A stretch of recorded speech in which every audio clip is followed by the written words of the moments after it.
Hola. Y se te escucha. Bueno, Bueno, siguiendo con la parte de gangrena de Fournier, pues tenemos la patogenia que en la patogenia lo que vamos a ver es que esta infección, esta gangrena de Fournier empieza como un área de infección cercana al lugar de entrada del microorganismo. Como ya les dije, hay 3 tipos de entrada. Entonces puede ser por urogenital o anorrectal o cutánea. Entonces, cuando se genera esta área, pues se da una reacción inflamatoria que involucra todas las capas de los tejidos hasta lo que son las fascias profundas de los músculos. Esto nos va a producir lo que es la endoarteritis obliterante, que esta va a ser pues la inflamación arterial de tipo grave que pues nos lleva a desarrollar lo que es tumefacción y el crecimiento excesivo de las células en el vaso del vaso sanguíneo. Entonces esto nos va a producir que se dé la obstrucción de pues, la arteria. Luego de que se produce esto, ella es la Bueno, responsable. espera. Hola. Bueno, espérate un momentito. Esa parte es muy importante de entender y dejarla clara y que no pase así por encima. O sea, porque es que la obstrucción de los vasos es lo que hace que la sangre no llegue de manera correcta a los tejidos y por eso entonces hay proliferación bacteriana importante, por eso hay necrosis de los tejidos, ¿verdad? Y esa parte es esencial para entender por qué se produce la fascitis necrotizante, ¿ok? O sea, está dada por el tema de la infección bacteriana, está bien, pero se produce entonces la obstrucción de los vasos, ¿ok? Y la no irrigación de esos tejidos. Dale. Luego que se da esta obstrucción del vaso, entonces pues se genera lo que es la trombosis vascular, que nos va a dar el resultado de la necrosis de los tejidos. Entonces, cuando esto va a jugar el papel importante aquí porque va a dar la entrada del microorganismo infectante a áreas que estaban previamente estériles. Y de esta manera pues se da la destrucción del tejido, que es debido a que se da el sinergismo, que es como la acción junta entre la acción tóxica de las bacterias con la isquemia que se está produciendo por toda la obstrucción del vaso. También hay que aclarar que no está clara la razón por la cual la flora normal del área perineal es la responsable de estas reacciones y se puede concluir que se da por la acción sinérgica entre varios factores que son la reacción desencadenante inicial, un trauma, una lesión, que se dé por las patologías anorrectales, por el estado inmunológico del paciente y por los microorganismos pues, característicos de esta área. Pasa, por favor.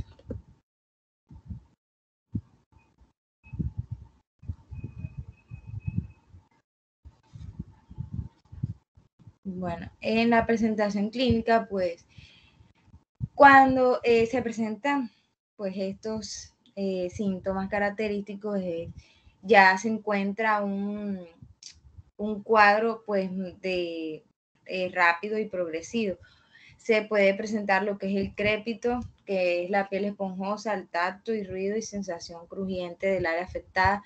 ¿Por qué se da esto? Porque ahí, como ya les expliqué, aquí se da por cuando se da la infección, la toxina crea un gas, entonces como que eso pues hace que a la sensación crujiente de este área afectada. En los cambios de coloración se puede presentar la piel violácea, gris o negra con secreción o sin secreción purulenta. Se puede presentar fiebre y letargia, fiebre con una temperatura de más de 38.3 centígrados y se puede presentar también dolor, eritema, dolor genital severo, y la gangrena, que es lo más importante aquí, que es el compromiso tisular genital importante con drenaje purulento a través de las lesiones. En los factores pues, predisponentes se puede presentar por diabetes mellitus, trauma local, fimosis, extravasación periuriteral de orina, infecciones perianales o perirectales, cirugías como la circuncisión y la hemorragia. Pasa, por favor.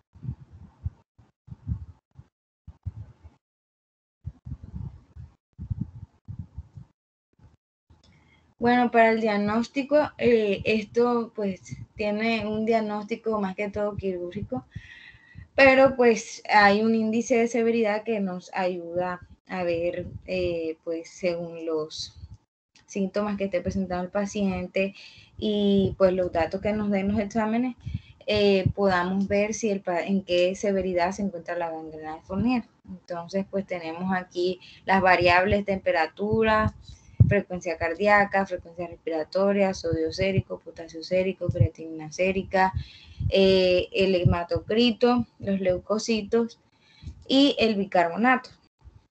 Como ya les dije, la temperatura pues se va a encontrar en más de 38.3. Entonces, pues si tenemos más de 41, sería un índice de severidad alto. Y si tenemos menos de 29.9, sería un índice de severidad bajo. Si se encuentra una frecuencia cardíaca de más de 180, sería un índice de severidad alto, y si se encuentra en menos de 39, sería bajo. Si encontramos frecuencia respiratoria de más de 50, es alto, y si es de menos de 5, es bajo. Si tenemos sodio sérico de más de 180, pues es alto, y si es de menos de 100, bajo. Si es la creatinina sérica de más de 3.5, pues alto, y si la tenemos de menos 0.5, es bajo.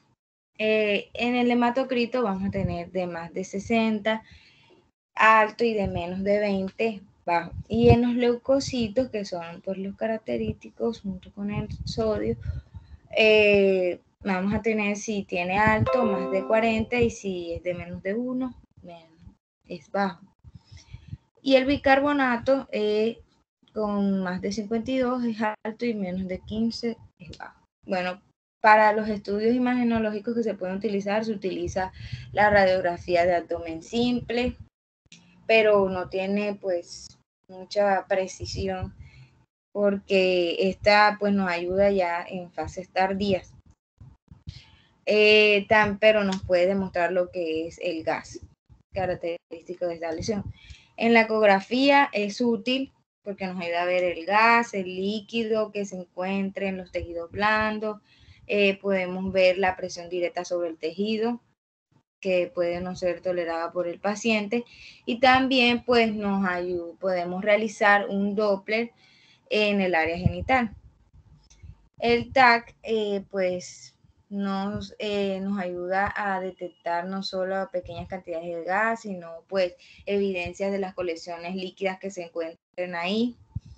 Es como la principal estudio imagenológico que se puede utilizar. Y por último, la resonancia, que tiene un poquito más de sensibilidad para valorar los tejidos blandos, pero es muy exigente su realización. Entonces, el estudio de elección primeramente es la ecografía y ver pues los datos del paciente, pero si queremos hacer un diagnóstico certero de la lesión, pues debemos hacerlo quirúrgico. Pasa.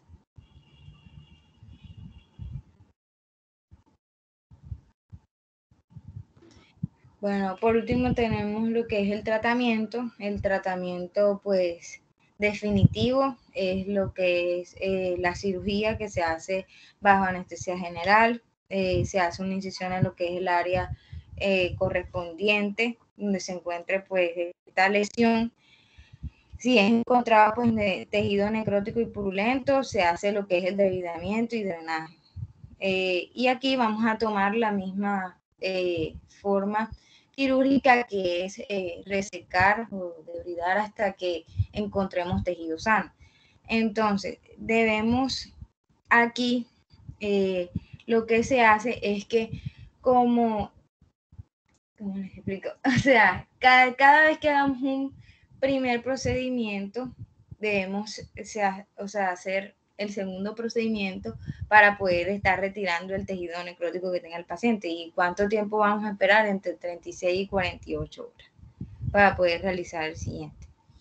También debemos realizar, como para que no haya riesgo de infección, debemos realizar lo que es una colostomía para no que se presenten lo que es infecciones con la materia fecal y poder preservar lo que es el esfínter externo.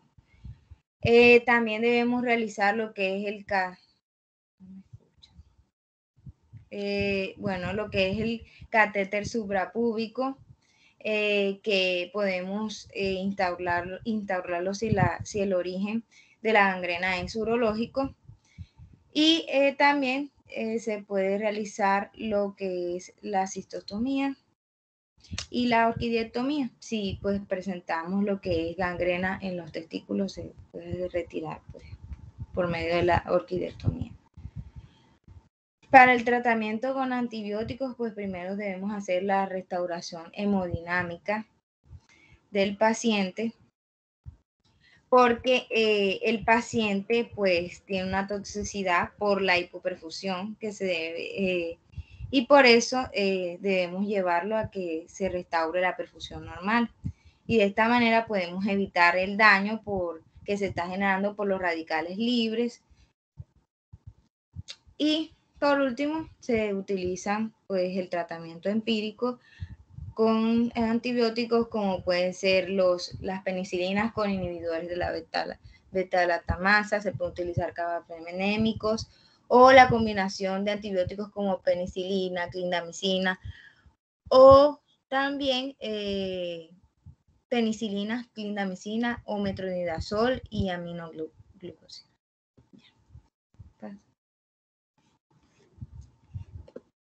Bueno, pero hagamos un break ahí un momentito, bueno, para que no se nos vaya tan lejos el asunto. Bueno, el tratamiento de la fascitis necrotizante es quirúrgico sin demoras. Sí. Espera. Déjame y te digo, dale. Entonces, el tratamiento es quirúrgico y sin demoras en el sentido de que el diagnóstico es eminentemente clínico. No es válido que yo pida una tomografía y esperar el tiempo que lleva hacer este estudio para entonces decidir el drenaje. Entonces, es importante que les quede claro que eso es una urgencia. Una urgencia como un baleado, una urgencia como si a la persona le metieran un tiro. Que si un paciente le meten un tiro y se está muriendo, uno no dice, mira, vamos a pedirle valoración por medicina interna, a ver si lo podemos operar. No, tú lo metes a quirófano de una, porque si tiene alguna posibilidad de salvarse es precisamente operando y controlando los daños que produjo esa bala y que le están poniendo en peligro su vida. Bueno, con la fascitis necrotizante es la misma vaina. Una vez que yo tengo el diagnóstico clínico, dada la revisión de las características que tiene esa herida, que entonces yo les decía cuando estaba hablando de la infección de sitio operatorio, que el sitio operatorio se divide en superficial, profundo y espacio órgano, que las infecciones de sitio operatorio superficial, las que uno suele ver, producen eritema, dolor, calor, secreción, tumefacción a nivel de la herida. La fascitis necrotizante suele o podría no tener rubor. ¿Y por qué no podría no tener rubor? Bueno, porque si nosotros entendemos que lo que está ocurriendo es la oclusión de los vasos sanguíneos por estos émbolos, estos trombos de bacterias, células inflamatorias, más los trombos que hace la misma sangre al estar ocluida, bueno, no llega sangre, entonces ¿qué rojo va a estar? Entonces estas heridas suelen estar pálidas. El dolor puede verse disminuido o no tener dolor el paciente cuando uno lo toca, porque las terminaciones nerviosas que están ahí, pues se fueron deteriorando o dañando con la falta de irrigación.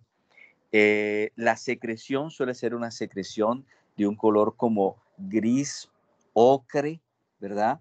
El olor suele ser un olor bastante característico, un olor, o sea, las asociaciones de mal olor que nosotros hacemos para decir, esta vaina huele a con la gangrena de Fournier se quedan cortas. Eso es un olor que es mucho, el día que lo hueles no se te olvida más. A veces hay pacientes que están con una gangrena de Fournier en un servicio de urgencia y uno entra a la clínica y hasta allá le pega el olor y dice, por ahí hay una gangrena de Fournier. Entonces, esas características clínicas mueven al médico a decir, caramba, creo que tengo una fascitis necrotizante. Entonces va para quirófano ya. Eso no quiere decir que uno, mientras lo va llevando para quirófano ya, no le instaure una reposición hídrica, porque estos pacientes tienen la característica que ellos hacen CIRS de una manera bastante rápida, ¿verdad? Empiezan a deshidratarse de una manera bastante rápida y que yo, mientras estoy diciendo, prepárenme el quirófano, que lo voy a trasladar a quirófano, y mientras se hace lo necesario para poderlo llevar a quirófano, uno le va administrando los volúmenes de líquido que necesita, les va administrando antibióticos si es que no estaba recibiendo antibióticos y mientras tanto lo va llevando a quirófano a operarlo. Lo que les quiero decir es que se centra el tratamiento en el drenaje quirúrgico. Bueno, el drenaje quirúrgico, como dijo quien estaba exponiendo, pues uno tiene una visión macroscópica de la lesión, no microscópica. Entonces, ¿qué quiero decir? Uno corta hasta donde empieza a sangrar el tejido. Quita todo ese tejido desvitalizado y se detiene una vez que empezó a ver que sangraba. Eso es una demostración de que uno ya está cortando sobre tejido sano. ¿Ok? Pero eso no es necesariamente exacto, ¿verdad? Si uno hiciera un examen microscópico de los capilares que están ahí, quizás se podría dar cuenta que si bien hay algunos sangrando, hay otros que están tapados. ¿Y eso qué importancia tiene? Bueno, que ese drenaje se va a tener que repetir, ¿verdad? 48 horas o 36 horas o dependiendo de la evolución del paciente para volver a quitar el tejido necrótico que pudiera seguirse formando porque a pesar de ser un debridamiento extenso, siguió en evolución el tema de la oclusión de los vasos arteriales. Entonces, mensaje es, por encima de todo, el desbridamiento quirúrgico de estos pacientes. Esta es una lesión que avanza de una manera muy rápida. Uno puede tener un paciente con una fascitis necrotizante a las 8 de la mañana, con el diagnóstico hecho, y a las 11 de la mañana estar muerto el paciente. Entonces, primero por el gran compromiso sistémico y segundo que el avance que hace sobre los tejidos es bastante importante. Imagínense ustedes que por un momento se ocluyeran las dos arterias que le llevan sangre a su dedito, cualquiera de ellos, o al dedito del que ustedes quieran. Ustedes se dan cuenta cómo se empieza a poner morado, ¿verdad? Y después cómo empieza a necrosarse y avanza el deterioro bastante rápido de los tejidos que ya no reciben sangre. Bueno. Se habló de la colostomía y en algún momento ella mencionó esfínter externo y eso así no queda para nada claro. A ver, ¿qué función tiene la colostomía en esta situación? Cuando yo tengo un paciente que tiene gangrena de Fournier, cuando tengo un paciente que tiene afectación de todo el tejido escrotal, del tejido perineal e incluso perianal, pues se entiende que si ese paciente está haciendo deposición, ¿verdad? Y la materia fecal sale por el ano, pues favorece a la recontaminación de ese lecho cruento que quedó después de la cirugía.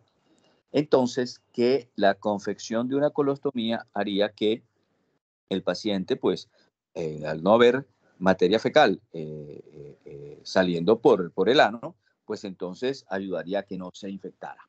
Pero eso hay que tomarlo con pinzas, porque las colostomías son cirugías bastante con una morbilidad alta, ¿verdad? El hecho de tener una bolsa de colostomía pegada al abdomen, ahí en el colon, donde está saliendo materia fecal al exterior, produce una afectación en la parte emocional, laboral, social, etc. Ahora, se entiende que son colostomías temporales, pero la temporalidad de estas colostomías puede ir de 3 meses, 4 meses, o sea, de verdad que es una temporalidad muy, muy poco temporal. Entonces, el uso de la colostomía no es algo que sea de rutina, hay que pensarlo bien, ¿ok? Es una decisión a tomarla después de una meditación y uno decidir que el riesgo o las cosas inherentes a una colostomía superan los beneficios, o sea, que hacer la colostomía es bastante beneficioso. Hay pacientes en que esa decisión es bastante clara y se toma de calle, y hay otros en que pues hay que pensarlo también en razón de la edad del paciente y todo esto. Cuando les decía lo del debridamiento, ese debridamiento se hace sin tener ningún tipo de consideración de tipo estético o de tipo, ¿y cómo va a quedar el paciente si yo le corto todo esto? es sencilla la razón. Si no remueve el tejido necrótico, se va a morir. Entonces es preferible tener un paciente vivo al cual después, mediante técnicas de reconstrucción de pared abdominal, mediante cirugía plástica, etcétera, podamos pues devolverle un tanto la salud perdida. Porque es que si no lo hacemos, entonces vamos a tener un lindo cadáver, ¿verdad? Con el Fournier y pues obviamente que de eso no se trata. Bueno, lo otro que mencionó, habló de un catéter suprapúbico y habló de un catéter de la cistostomía. Esto ella lo dijo en razón de que a veces es necesario también derivar el flujo urinario, ¿verdad? Para evitar que sea también otro factor de contaminación reiterada del lecho cruento. Entonces, uno puede pues, poner un catéter suprapúbico. Los catéteres suprapúbicos son difíciles de manejar. La cistostomía, o sea, hacer una comunicación de la vejiga con el exterior a través de algo, ¿verdad? Podría ser una mejor manera de derivar el flujo de la orina.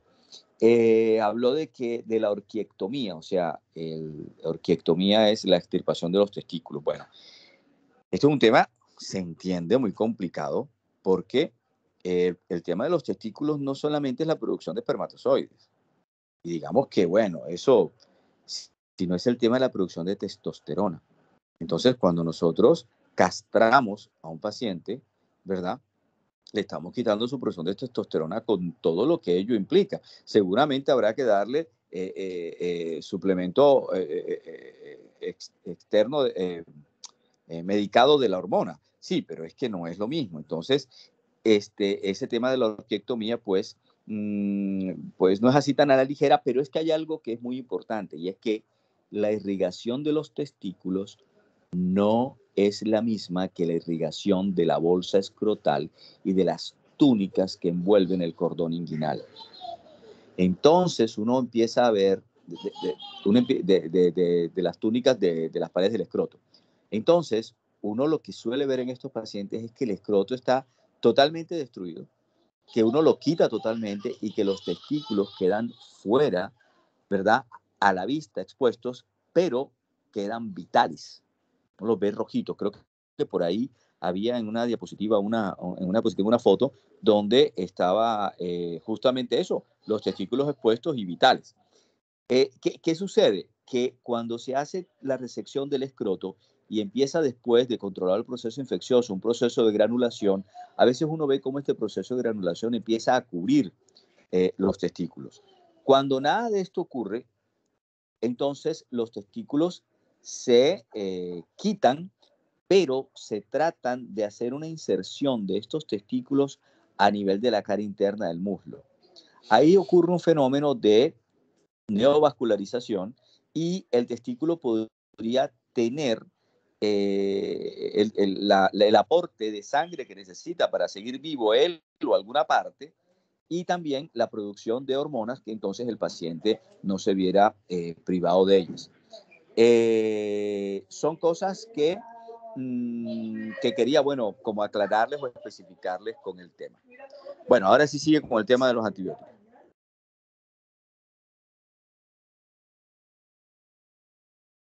Hola, se fueron.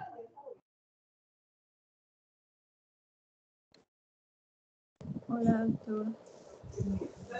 Pero contésteme rapidito porque parece como si se hubieran aburrido, hubieran dejado el celular por ahí.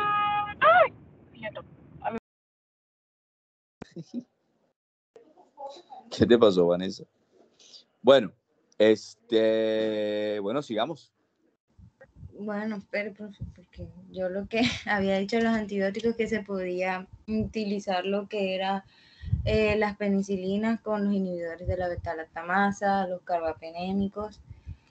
También se podían utilizar las penicilinas con la clindamicina de metronidazol como pues tratamiento empírico. Eso es lo que había dicho. No sé si pongo la diapositiva otra vez.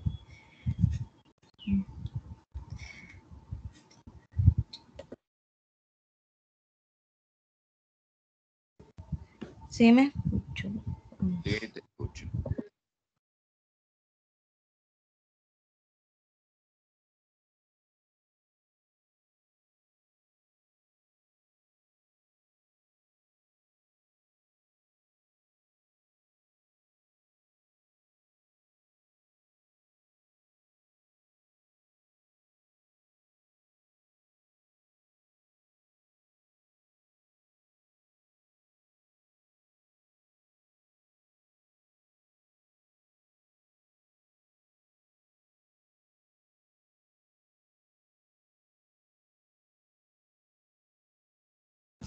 Me avisan si ven la diapositiva. Te avisamos si qué, perdón. Si ven la diapositiva. Sí, dice CIR, sepsis obstétrico, sepsis abdominal, infecciones de tejido de piel, tejidos blandos. Eso es lo que veo. Ah, no. Están rodándose. O las estoy rodando yo. No, no. Ya yo puse la de la tratamiento. Solamente que supongo que por internet no. Todavía no ha salido. No, ven acá. Yo las estoy viendo acá, pero me estoy dando cuenta de que I got the control. Tengo, o sea, las puedo mover. Increíble. Interesante. O sea, yo pienso que la tuya debe ser como la 50 y moneda y apenas voy por la 33. La 60. ¿La qué? La 60. No joda, bueno, imagínate, son 60 de 60. Esa es la última, ¿no? Por lo que me parece. Bueno, ya voy llegando, voy por las 50, ya estoy parqueando, ya me estoy bajando, ya me bajé, ya cerré el carro, ya llegué, ya llegué. Ajá, tratamiento. Pero a mí nada más me salen las 7. ¿Nada más te salen qué? Nada más me sale la diapositiva, o sea, que está en la diapositiva 7. Es No, que pero es que si usted la mueve, solo se la mueve a usted, no a todos. Sí, exacto. Dele tomar el control, profe. No, yo no quiero tomar el control de nada, tómalo tú. No, tómelo porque usted está en la 60. Que no quiero. ya alguien tomó el control, no sé quién lo tiene. De control lo tomé yo. Tengo el control. Siquiera tengo el control de algo. Bueno, pero espérate, que ya que tengo el control lo estoy pasando. ¿A ustedes les pasa algo? ¿Ven algo? ¿O solamente tengo el control de mi vida? Sí, ahí se están pasando. Pero... No. ¿A dónde debo llegar? A las 60. A mí no me pasa, lo tomó mal. Nada más hay un solo botón que dice o lo tomas o lo dejas. Bueno, ya estoy en las 60, dice tratamiento. El diagnóstico positivo se realiza bajo... No, es verdad que bacano. Para ahora lo que dice la diapositiva. El diagnóstico definitivo se realiza bajo anestesia general. ¿Cómo así? O sea, lo que quiere Pero decir pongan es para que que se nos hace... salgan a todos. Ah, Sí. que cuando... No, pero ven acá, más bien escribe. El debridamiento se hace bajo anestesia general y cuando estoy debridando me doy cuenta de que tiene todo ese tejido dañado, me doy cuenta de la real extensión. Tiene una característica. Por lo general, lo que tú ves arribita en la piel, por dentro es peor, mano, ¿ya? O es más extenso. Sí. Okay. Sí, pero es como dice, el diagnóstico definitivo se realiza bajo anestesia general, es como si hubiera que anestesiarlo para hacer el diagnóstico, pero entiendo el concepto, cuando entras a operarlo es que te das cuenta, ¿verdad?, de la extensión real de eso y bueno, de que estás ante una gangrena, ¿oíste? Sí. Bueno, también se debe, pues le estaba diciendo que también se debe realizar lo que es la reanimación agresiva, porque estos pacientes pues tienen una toxicidad por la hipoperfusión, entonces pues debemos evitar que se dé el daño por los radicales libres que se están presentando por la baja perfusión. Y también pues utilizamos los antibióticos empíricos de amplio espectro.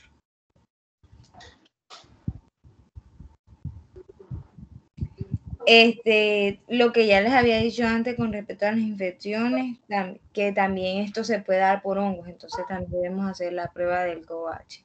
Y si pues por hongo podemos utilizar la anfotericina. En Colombia hubo una tragedia antes de que ustedes nacieran en el año 85, que es la famosa tragedia de Armero. Mierda, y este man, ¿por qué sale con ese cuento?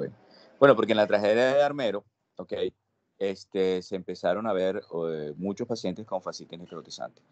Pacientes que inicialmente tenían lesiones de verdad pendejas, unas cosas que no se prestaba mucha atención, terminaban teniendo lesiones con destrucción de buena parte de los tejidos de la cara, del cuerpo. En algunos momentos, estos pacientes atendieron en Armero y después fueron atendidos en Bogotá. Ellos hicieron biopsias pues, del tejido y empezaron a encontrar hifas, o sea, la parte con que se reproducen los hongos, ¿verdad? Creo que eso es así. De una vaina que ahora no me acuerdo cómo se llama, ahorita me voy a acordar. Y entonces se tuvo una amplia experiencia con respecto a el tema de las fascitis necrotizantes. En cuanto a su diagnóstico, digo lo de las hifas por lo del KOH, ¿viste? porque cuando emplean el tema del KOH es para ver el tema hongos. Entonces, se tuvo una amplia experiencia. De eso hay unas imágenes muy elocuentes y de eso derivaron bastante conocimiento. Hubo un cirujano, que es el doctor José Félix Patiño, que hizo todo un estudio de esta vaina. Y aquí pues se tuvo una muy buena experiencia en el manejo de la fascitis necrotizante. ¿Qué? Bueno, ¿qué más tienes que decir? Profe, yo tengo una pregunta. Sí, Yo sé de qué estás poniendo. Porque yo busqué o sea, yo estaba buscando como más explicada la razón por qué se presentaba más en hombres saludables. No sé, ¿se me puede? Bueno, pero es que yo te voy a decir una cosa. Tú eso lo dijiste ahorita. Y a ver, hay los pacientes que tienen una, a ver, definamos fascitis necrotizante, gangrenas de Fournier. O sea, vamos a tratar de ubicarnos en cuál de las fascitis necrotizantes, ¿sí? Acuérdate que hay incluso fascitis necrotizantes monobacterianas. Hay unas que son polibacterianas con bacterias sinergistas, ¿sí? Hay unas que nada más afectan e involucran al estreptococo beta-hemolítico. Hay otras que involucran a todo el zoológico, ¿ya? Entonces, cuando uno tiene un paciente con fascitis necrotizante, yo te puedo decir que el paciente con fascitis necrotizante que está candidato a hacer esto sería un paciente de edad, un paciente diabético, un paciente cardiópata, un paciente fumador, ¿oíste? O sea, hay unas cosas que pueden predisponerme a desarrollar la fascitis necrotizante, ¿ok? Espérate un momentico. Ok, entonces, ahora tírame tu pregunta. O sea, que antes se decía que los casos más reportados eran en hombres saludables. Entonces, o sea, no entiendo por qué sí, o sea, sí hay muchos, o sea, como que los casos que yo leí eran que eran personas con diabetes, que personas que le habían hecho, niños que le habían hecho circuncisión. No, bueno, pero es que la circuncisión es porque hubo un trauma a nivel del prepucio, también pudo haber tenido un trauma a nivel escrotal. ¿Sí me explico? Pero yo creo que tu pregunta va encaminada a por qué es más frecuente en pacientes varones sanos. ¿Eso es lo que tú entendiste de eso? sí. Bueno, pero bueno, perdona que te devuelva la pregunta con otra pregunta, pero ¿y dónde leíste exactamente eso así? Eso lo leí en un artículo de revisión de Sanitas del 2015. Lo leí. Porque es que, mira, a ver, cuando se habla de las estadísticas asociadas a esta enfermedad, entonces tú puedes encontrar unos datos como que predomina más en el sexo masculino que en el sexo femenino. ¿Sí me entiendes? Tú puedes encontrar cosas que te dicen que de pronto le da más a los blancos que a los negros. Tú puedes encontrar cosas como que la edad puede ser, no sé, 40, 50 años, ¿sí? Pero de todas maneras, yo creo que eso, digamos, decir, o sea, si bien eso es lo que tú puedes encontrar en el porcentaje, como decir que es más en pacientes, en blancos jóvenes sanos, no me parece que esté correcto, porque, a ver, eso no es lo que uno ve, ¿sí? En la epidemiología de este tipo de enfermedades, ¿sí? No sé, es lo que trato yo de responderte a tu inquietud, que sé que tu inquietud es cómo es posible que esta vaina sea más común en pacientes masculinos jóvenes sanos. Pero es que no es, ya, no es así, no es de esa manera como yo lo tengo, por así decirlo, metido en mi cabeza. Por lo general, veo pacientes que son diabéticos, que son pacientes que están inmunocomprometidos, que son pacientes que tienen abuso de alcohol y otras drogas, ¿verdad? que son pacientes que a lo mejor tienen una herida en la región perineal, escrotal, inguinal, ¿verdad? Como factor predisponente y puerta de entrada de la infección. Por eso es que ahorita les hablaba del tema de Armero, porque es que en el desastre de Armero, que bueno, se vino una cosa que se llama la AR, L-A-H-A-R, esa vaina yo no sabía el nombre hasta que, porque obviamente yo estaba vivo y consciente cuando ocurrió esto, que es el que se desliza todo lodo, nieve, agua y de cuanta vaina por la ladera de la montaña, llegó al pueblo, lo arrasó totalmente, entonces esta gente se pegó su tronco de revolcada en todas estas vainas volcánicas y extrañas, y eso aparentemente favoreció que las heridas cursaran o terminaran en una necrosis severa. Pero entonces, si tú me preguntas a mí, ¿cuál es el paciente que puede tener una fascitis necrotizante? Te diría diabético, inmunocomprometido, drogadicto o abuso de alcohol y drogas u otras drogas, factores predisponentes como heridas, ¿verdad? Que van a hacer que las bacterias entren y eso se desarrolla así. ¿Oíste? Bueno. Sería bueno de pronto revisar lo que leíste. O sea, a ver, yo entiendo que estadísticamente uno pueda decir que de pronto le da más a los hombres blancos, por hacer simplista, pero es que realmente uno no encuentra, tampoco no es que no encuentre. Yo he tenido pacientes con fascitis necrotizantes de 15 años, hombres y mujeres, pero el paciente en que uno tiene como candidato una fascitis necrotizante no es precisamente el joven sano sin comorbilidades, ¿oíste? Bueno, doctor, gracias. Ya terminé. Bueno, está bien. Mono, cuco, guayabero. Bueno, seguimos con los líquidos electrolitos. Empezaré diciendo que la idea era que el grupo de líquidos electrolitos hablara primero por ser un tema básico, pero ya no se hizo así. Entonces ya, pues, listo, ya estamos. Entonces vamos a empezar con esa charla.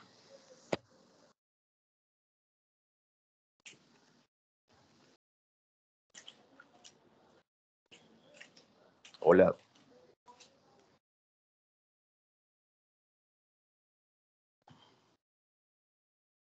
La madre, que el día que podamos hacer esto de manera en vivo y en directo voy a descansar, mano. Esto no es difícil.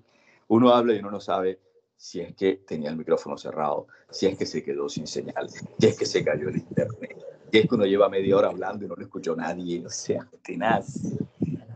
Doctor, sí, escuchamos. Profe, ya no van a subir la diapositiva de líquidos. Listo, papá. Por eso siempre le digo al monitor o monitora, hey, dime algo. ¿Están ahí? Sí, doctor, estamos ahí, tranquilo, relájese. Lo estamos oyendo.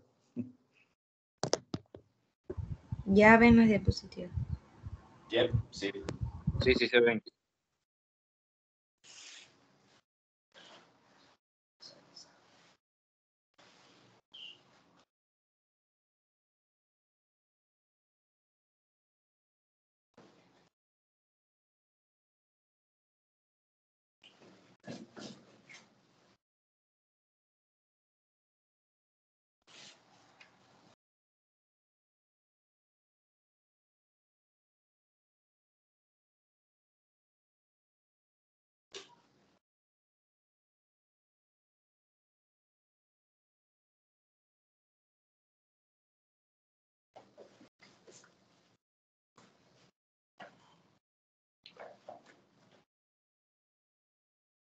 Buenas tardes, ¿se escucha?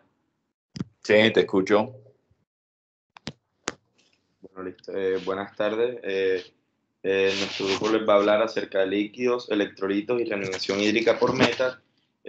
Nuestro grupo está conformado por Andrés Brito López, Tiffany Brown, Jennifer Campos, Marirosa Salaisman y quien les habla, Juan Sebastián Ali.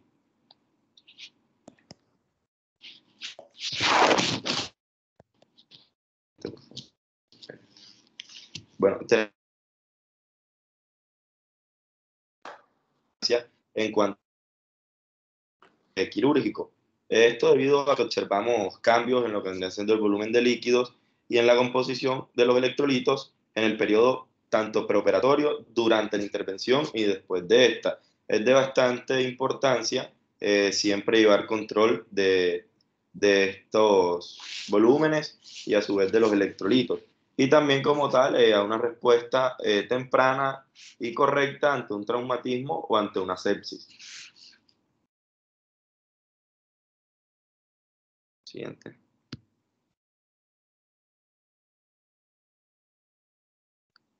Siguiente, por favor. Bueno, okay. Tenemos que el agua en el cuerpo humano, ya es bastante familiar, decir que está constituido aproximadamente de un 50 a un 70% del peso corporal total es agua. Tenemos que los tejidos magros, como son los músculos y los órganos sólidos, al tener menos cantidad de grasa, estos contienen más agua, a diferencia del tejido graso y el hueso, que estos tienen unos componentes distintos o que tienen agua en menor medida. Por eso se dice que en promedio un varón adulto joven puede tener aproximadamente un 60% de su peso corporal total como agua. En cambio, en una mujer adulta tenemos aproximadamente un 50%. Esto debido a que tenemos que las mujeres tienen por lo general un poco más de tejido adiposo, aparte de que su masa muscular es menor, entonces por eso tenemos esta diferencia en cuanto a la cantidad de agua. Siguiente.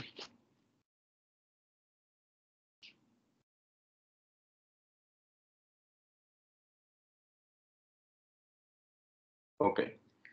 Por otro lado tenemos el compartimiento de líquidos. Tenemos que aquí, como vimos anteriormente, aproximadamente el 60% es agua. Dentro de esto tenemos el plasma, que constituye el 5%. El líquido intersticial constituye a un 15%, que estas serían como tal líquido extracelular, el 20%, y en volumen intracelular está el otro 40%. Ya esto, el 20 y el 40 completarían el 60%. Dentro de esto que encontramos, en los hombres el volumen extracelular aproximadamente de 14 litros o 14.000 mililitros, como preferamos decirlo, mujeres de 10.000. Dentro de esto tenemos el plasma, que es el 5%, aproximadamente de 2.500 a 3.500, dependiendo del sexo. Y en el líquido intersticial tenemos de 7.500 mililitros a 10.500 mililitros.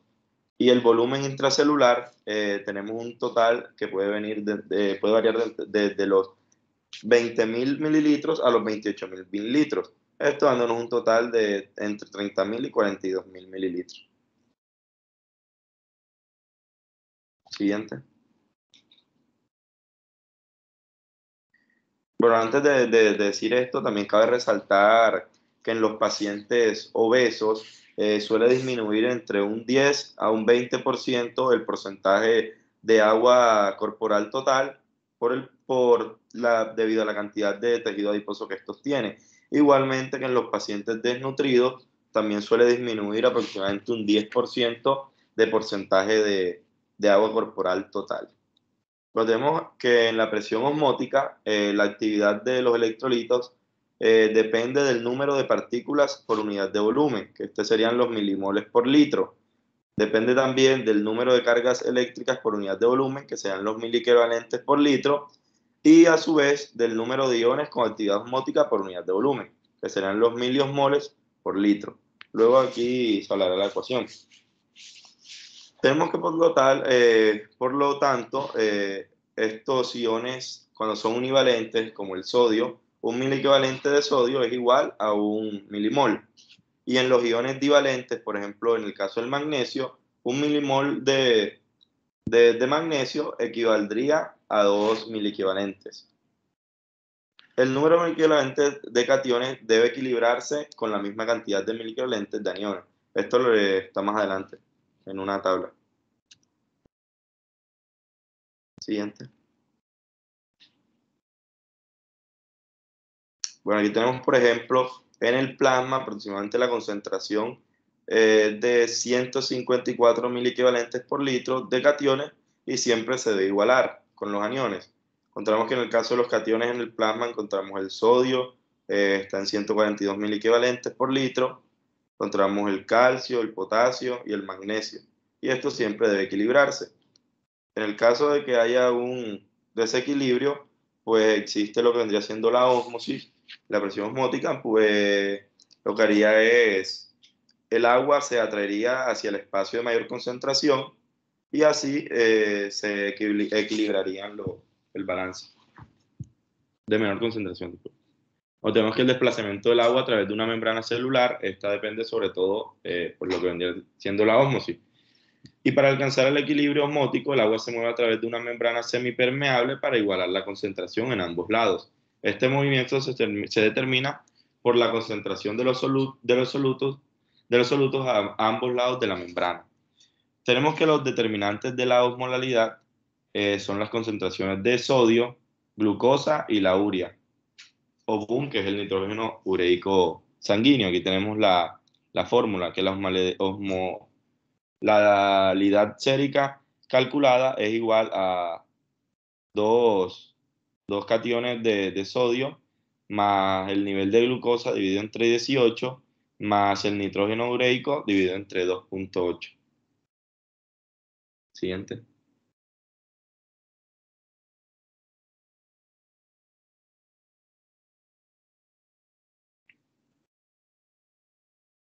Aquí encontramos por otro lado el intercambio normal de líquidos y electrolitos también.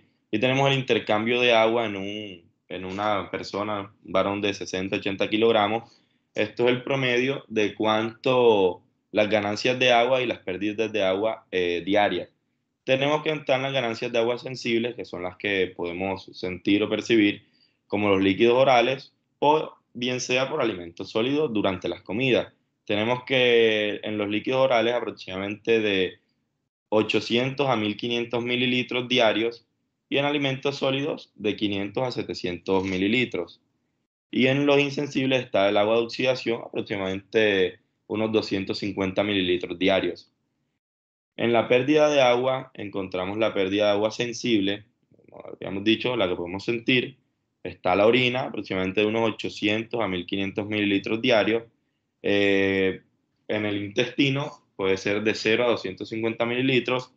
En el caso de que esté en un día caluroso o la persona requiera de actividad física, los valores de pérdida de agua por sudor aumentarían dependiendo del grado de actividad física. Y asimismo, como se hablará más adelante, existen ciertos mecanismos que regulan la pérdida de agua y, por ejemplo, activar diferentes receptores que aumentarían el deseo de sed y disminuirían la pérdida de orina. Y la pérdida de agua insensible en los pulmones y la piel, aproximadamente unos 600 mililitros por día. Siguiente. Encontramos también otro tipo de alteraciones en el equilibrio de los líquidos, que esto pueden ser por un déficit del volumen de agua o ya sea por un exceso del mismo. Las alteraciones más comunes de los líquidos en los pacientes quirúrgicos encontramos el déficit de volumen extracelular y este puede ser agudo o crónico. El déficit agudo del volumen se acompaña de otros signos cardiovasculares y signos del sistema nervioso central. Y los déficits crónicos muestran otros signos hísticos, como una disminución de la turgencia de la piel y hundimiento de los ojos, además de otros signos cardiovasculares y del sistema nervioso central. Aquí podemos encontrar algunos ejemplos de los signos y síntomas por las alteraciones del volumen. Dentro del déficit, bien sea una pérdida de peso o en el caso de que sea un exceso de volumen, un aumento. Encontramos también una disminución de la turgencia de la piel y en el caso de un exceso, un edema periférico, que esto lo encontramos, por ejemplo, en los pacientes hipertensos. A nivel de déficit de volumen, encontraríamos una taquicardia, una hipotensión y venas del cuello colapsadas. Y en el caso de un exceso de volumen, encontraríamos a nivel cardíaco un incremento del gasto cardíaco, un aumento de la presión venosa central y unas venas del cuello distendidas. Y en algunos casos se podría ocultar un soplo. A nivel renal, por déficit de volumen, encontramos la oliguria o la azoemia. Y a nivel gastrointestinal, por el déficit de volumen, un hilio. Y por un exceso podría ser un edema intestinal y a nivel pulmonar, un edema pulmonar por exceso de volumen. Esto más que todo lo podemos ver en los pacientes que sufren de hipertensión. La mayoría de estos signos y síntomas por exceso de volumen. Siguiente. Bueno, y por último, el control del volumen. Los cambios del volumen, estos son advertidos tanto por homorreceptores como por los barroreceptores. Los homorreceptores son sensores especializados que detectan variaciones pequeñas en la osmolalidad de los líquidos y causan cambios en la sed y en la diuresis a través de los riñones. Por ejemplo, podríamos decir que cuando se aumenta la osmolalidad plasmática, se activa el estímulo de la sed y así se aumenta el consumo de agua. Además, se estimula el hipotálamo para que secrete vasopresina, la cual aumenta la reabsorción de agua por parte de los riñones, evitando así perder mucha cantidad de líquido a través de la orina, que ya vemos que es aproximadamente de 800 a 1500 mililitros. Lo mismo que la misma cantidad de agua, de ganancia de agua por líquido, cuando bebemos agua. Siguiente. Bueno, para hablar un poquito más acerca del sodio, o sea, de los cambios en concentración en general, tenemos primero el sodio, que es el principal ion en el espacio extracelular. Pues, digamos que es vital para que se dé la homeostasis y además de eso, pues se encarga de mantener el potencial de membrana. Las concentraciones plasmáticas de sodios normales están entre 135 a 145 milimol por litro o mil equivalente por litro. Siguiente, porfa. Entonces, ya para hablar acerca de los cambios de concentración tenemos la hiponatremia, que esta pues está definida cuando hay una concentración plasmática de sodio por debajo de 135 milimol por litro. Esta la vamos a clasificar de dos formas, por decirlo así. Según la gravedad bioquímica, podemos tenerla en leve, moderada y grave. Leve estando entre 130 y 135 milimol por litro, moderada entre 125 y 129 y grave menor de 125 milimol por litro. Y lo vamos a clasificar según el tiempo de desarrollo de esta, en aguda si tiene menos de 48 horas de duración y en crónica si por lo menos tiene 48 horas de duración. En el caso en el que no sepamos definitivamente cuánto tiempo ha transcurrido y que no lo podamos clasificar, entonces lo vamos a considerar como si fuese una hiponatremia crónica. Siguiente, por favor. Entonces, el líquido extracelular y el intracelular, digamos que manejan una osmolaridad parecida, que normalmente se van a encontrar entre 275 y 290 millimol por litro. Entonces, vamos a ver que según la osmolaridad que tenga cada uno de los pacientes, los vamos a poder definir entre tres tipos de hiponatremia. Entonces, va a ser hipoosmolar, isoosmolar o hiperosmolar. Sin embargo, en la única que le vamos a hacer reposición por líquido va a ser en la hipoosmolar, porque la isosmolar y la hiperosmolar, digamos que son causadas es porque hay una concentración diferente en los otros solutos, no tanto se ve afectado es el sodio. En esos casos ya el tratamiento sería encaminado a manejar las causas que están desencadenando pues esa alteración en aquella concentración. Entonces, en el caso de la hiponatremia hiperosmolar, pues allí habría que preguntarle al paciente, indagar a ver si de pronto cómo está la glicemia de estos pacientes. ¿Por qué? Porque en el caso de que tengan hiperglicemia, cuando los valores están por encima, cuando la glicemia está por encima de 200 miligramos por decilitro, por cada 100 que aumente por encima de ese valor, se va a empezar a disminuir la concentración sérica de sodio en 1.6 milimol. En el caso de la hiponatremia isoosmolar, o también denominada pseudohiponatremia, que va en unos valores de 275 y 290, aquí también hay que preguntarle a indagar con el paciente a ver las concentraciones de triglicéridos, porque cuando estos están muy aumentados, o sea, cuando están superiores a 100 miligramos por decilitro, cada vez que aumente 500 miligramos por decilitro por encima de ese valor, entonces digamos que el sodio va a empezar a caer un miliequivalente por litro. Y por último, pues tenemos la hiponatremia hipoosmolar, perdón, que pues aquí la osmolaridad está por debajo de 275 milimol por litro.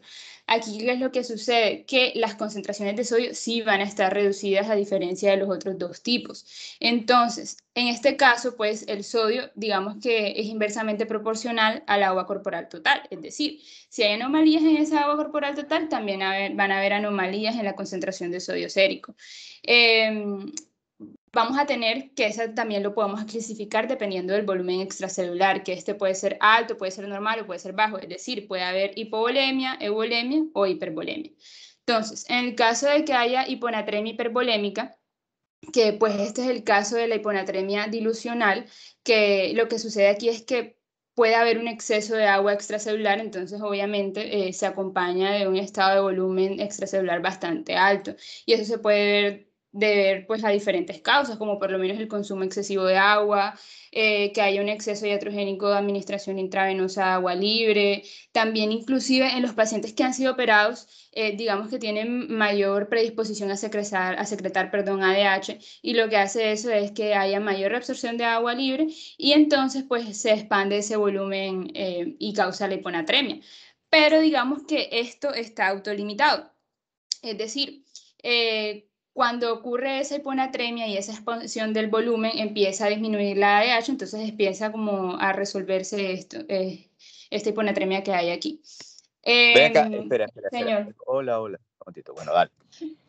Bueno, mira, cuando nosotros estamos haciendo la exposición, cuando nosotros estamos leyendo las cosas y las estamos asimilando, pues entonces utilizamos las palabras que debemos utilizar. Perfecto.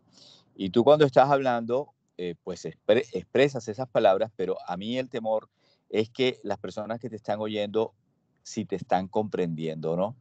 Por ejemplo, cuando tú dices ADH, yo me pregunto, ¿cuántas personas en la clase saben lo que es ADH? ¿Sí? Porque si cuando tú dices ADH, ellos no tienen idea qué es la hormona antidiurética, entonces no va a haber manera de que asimilen eso que estás diciendo, ¿sí? Entonces uno empieza a escuchar palabras y cosas allá a lo lejos, ¿verdad? Y uno trata como de entender, pero es imposible que entiendan. Si, ¿cómo voy a entender si no sé lo que me están hablando? ¿Sí? También alguien podrá decir, bueno, pero es que tampoco las cosas a esta altura del partido en noveno semestre hay que darlas tan desmenuzadas, porque es que se supone que ya uno debe conocer la terminología, la fisiología y en fin. Bueno, pero nosotros sabemos que eso muchas veces no es así o no es tan así. ¿A dónde quiero llevar con el tema? Vamos a tratar de poder hacer un poco más con plastilina. Y cuando tú hablas de las concentraciones y de lo que ocurre a través de las membranas en medio de que algo esté hipo, iso o hiperosmolar, ¿verdad? Por ahí anda un gráfico muy usado, muy leído, muy visto, que es lo que le ocurre por ejemplo, al glóbulo rojo cuando se introduce en un medio que es hipertónico, en un medio que es isotónico y un medio que es hipotónico, ¿verdad? Entonces, si yo tengo el glóbulo rojo inmerso en una solución que tiene más sodio afuera, ¿verdad? O sea, que sea hipertónico, uno ve cómo ese glóbulo rojo tiene la tendencia a volverse una uva pasa, a encogerse. ¿Por qué? Por esos gradientes de presión osmótica, entonces el agua tiene la tendencia a seguir al sodio. Y cuando uno mete ese glóbulo rojo en un medio hipotónico, entonces al haber menos sodio, más sodio adentro que afuera, entonces el agua tiende a entrar y entonces el glóbulo rojo se hincha. Y que cuando uno lo tiene en un medio isotónico, ¿verdad? Isotónico para él, entonces el glóbulo rojo mantiene su forma. Entonces, ese gráfico nos tiene, es un tanto simplista, ¿no? Pero nos dice cómo es que se mueven el agua y estos elementos a través de las membranas, ¿ok? Entonces uno en su mente dice, bueno, pero ven acá, ¿cómo es que difunden las cosas a través de una membrana, ¿verdad? Entonces están los gradientes de presión, ¿verdad? Los gradientes de concentración. Pero también nosotros tenemos en las membranas bombas activas como la de sodio y potasio, en la cual contra gradientes de concentración, entonces trata de mantener cosas adentro que de lo contrario saldrían. Entonces, a ver, lo que tú estás diciendo está bien, no te lo estoy criticando, pero lo que quiero decir a la clase es tratar de ver cómo podemos, que es muy importante que tratemos de asimilar esto, o sea, de comprenderlo. Más que tanto de valores, que son importantes los valores, la comprensión del concepto. Denme un segundito. Bueno, sigue, continúa. Sí, señor. Ok, bueno, en la hipervolémica, pues lo que sucede es que ese volumen extracelular está aumentado, hay bastante. Eso puede ser desencadenado también por algunos fármacos. Bueno, siguiendo con la hipovolémica, es cuando el volumen extracelular, digamos, está disminuido. Y en estos casos, pues digamos que se puede ser desencadenado es porque hay poco consumo de sodio o porque se aumentó la pérdida de ese sodio a través de los líquidos. Entonces, en estos casos es común, Mira, señor. perdón, mira una cosita. Ese tema del sodio tiene particular importancia a nivel del sistema nervioso central, porque es que las alteraciones del sodio tienen una repercusión muy rápida a nivel del sistema nervioso central y en algunos casos muy grave. Y ese tema de que la célula encogiéndose o hinchándose en estas anomalías del sodio, ¿verdad? Conlleva a que de pronto reposiciones agresivas de sodio puedan llevar a trastornos a nivel del sistema nervioso central, ¿ok? Entonces, cuando les digo lo del ejemplo del glóbulo rojo, pues está bien. Entonces les digo el tema de la neurona, porque ustedes ahora que tú hables de las manifestaciones, bueno, estás en las manifestaciones clínicas, las manifestaciones del sistema nervioso central son bastante importantes, ¿oíste? Bueno, dale. Ok, sí, señor. Bueno, en cuanto a las manifestaciones que usted mencionaba, pues yo tenía entendido que los síntomas neurológicos se daban más que todos era porque había edema cerebral.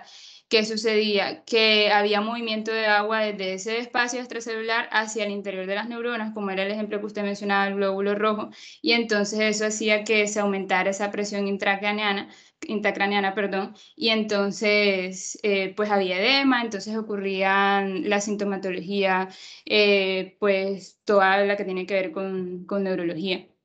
Bueno, siguiente diapositiva, creo que en la siguiente está. Sí. A nivel del sistema nervioso central, pues puede ir desde cefalea, confusión, hasta incluso la coma, porque cuando hay una disminución muy abrupta de esos niveles de sodio, puede que haya predisposición a que los pacientes hagan herniación en el tronco cerebral por esa edema y por ese aumento de la presión que está ocurriendo allí. A nivel de musculoesquelético, señor. Espera, quédate ahí. Listo. O sea, nosotros tenemos un paciente que está con hiponatremia. Listo. Entonces, esa disminución del sodio en plasma va a hacer que la célula se hinche. Y entonces, cuando se hincha una célula, pues no pasa nada, pero cuando se hinchan todas, entonces sí pasa cosas. Como eso que dijiste del aumento de la presión, pero entonces dices algo como la herniación, ¿verdad? Lo que acabas de decir ahorita, y yo te hago una pregunta, ¿qué es eso? Digamos que va a protruir ese tronco cerebral por el agujero occipital. Bueno, listo, exacto. Entonces nuestro cerebro está dentro del encéfalo y hay unos compartimientos, ¿verdad? Y que cuando la presión intracraniana aumenta de tal manera que se vence la resistencia de esos compartimientos, ¿verdad? Entonces va a herniar, se va a protruir a través de eso y esas herniaciones de esos núcleos o la herniación de los núcleos de la base produce la muerte, ¿ok? Entonces uno debe tratar de impedir o de corregir las cosas que podrían llevar a un aumento de la presión intracraniana que puede llevarnos a esa situación, ¿ok? Bueno, dale. Sí, señor. A nivel musculoesquelético, pues debilidad, fatiga, calambres musculares. A nivel gastrointestinal, anorexia, náuseas. A nivel cardiovascular puede haber hipertensión. A nivel de los tejidos puede haber lagriema excesivo, puede haber salivación, puede haber oliguria. Son diversos, eso depende. Siguiente diapositiva, por favor. Bueno, pero espera. No. Sí, Disculpa, anterior. pero ven. Sí, señor. La hiponatremia es un trastorno que uno suele ver con mucha frecuencia. La hiponatremia suele afectar más a pacientes, suele tener más manifestaciones clínicas o manifestaciones clínicas más rápidas en pacientes de edad. El paciente de edad, como definamos edad, el paciente mayor de 70 años, ¿verdad? Esos pacientes a veces toleran bastante poco o no toleran muy bien los déficits de sodio, ¿ok? Cuando tú estás hablando de las manifestaciones clínicas, fíjate cómo las manifestaciones del sistema nervioso central son las que tienen mayor preponderancia, ¿sí? Bueno, eso no quiere decir que el músculo esquelético, gastrointestinal, cardiovascular y lo que dijiste, pues no se produzcan cosas. Pues claro que sí. Y a nivel cardiovascular, pues también es importante. Pero a donde los quiero llevar es que la hiponatremia es un trastorno bastante frecuente con el que ustedes se van a encontrar, seguro, y que las manifestaciones, ¿verdad? Suelen estar más centradas o suelen ser de mayor trascendencia, que ahorita no me salen las palabras exactas, a nivel del sistema nervioso central, ¿ok? Y que la corrección de estos trastornos debe tener en cuenta eso, porque uno también puede hacer iatrogenia al pretender corregir los trastornos de sodio, ¿ok? Dale. Ok, sí, señor.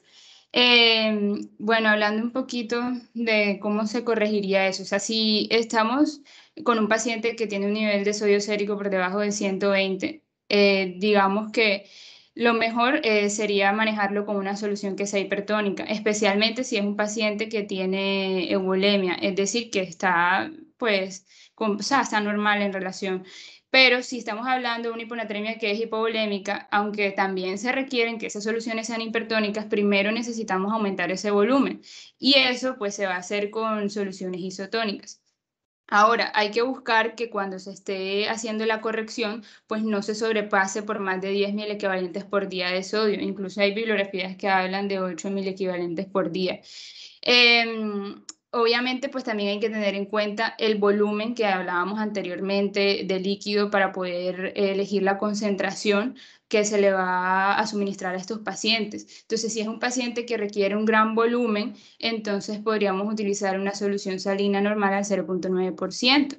Pero si estamos hablando de un paciente que tiene un gran volumen ya de por sí, o sea, es decir, un paciente que es hipervolémico, no se va a difundir una solución salina al 0.9% porque no necesitan tanto volumen. Entonces, por el contrario, se va a utilizar una solución que tenga una mayor concentración. Como decía el doctor, que uno puede ser iatrogenias, pues si se difunden más de 10.000 equivalentes por día de sodio, hay la posibilidad de que los pacientes produzcan mielinólisis póntina central, que inclusive puede aparecer de 1 a 6 días después de que se haya hecho esta corrección. Puede producir eso, convulsiones, trastornos en el movimiento. Entonces es necesario hacerlo primero de manera paulatina, no superar esos 10.000 equivalentes en las primeras 24 horas, y también se habla que en las 48 horas no se superen los 18.000 equivalentes por litro. Bueno, hablando de la hipernatremia, no sé si el doctor va a decir algo. Bueno, esta pues sería cuando estamos frente a una concentración sérica de sodio que es superior a los 145.000 equivalentes por litro, o pues 145 milimol por litro. Entonces, aquí pues como vemos también está afectado lo que es el sistema nervioso central. También incluso aquí hay riesgo de que ocurra mielinólisis central póntina, estado letargo, ataxia, irritabilidad, va a haber debilidad, taquicardia, puede ocurrir oliguria, puede haber fiebre. Las causas para que ocurra una hipernatremia generalmente, digamos que son endocrinos. ¿Qué pasa en esos casos? Que no haya la suficiente síntesis de esa ADH o de esa liberación de esa ADH, o por el contrario, que esas células tubulares no pueden responder ante ella. Entonces lo que sucede, o también en algunos casos puede ser porque haya una ingesta de sal demasiado aumentada, y además de eso pues haya pérdida de agua. Pasa, por favor.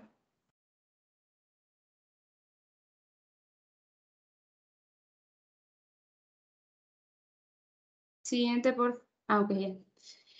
Bueno, al igual que la hiponatremia, esta también la vamos a poder mirar según el estado de volumen. La vamos a poder clasificar si es hipovolémica, si tiene un poquito de volumen, euvolémica, o si tiene por el contrario mucho volumen, hipervolémica.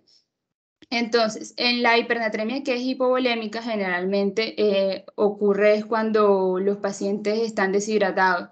No tienen, o sea, además de eso, tienen poca ingesta de agua, o si no, se perdió demasiado líquido, ya sea porque el paciente tiene diarrea o por episodios eméticos.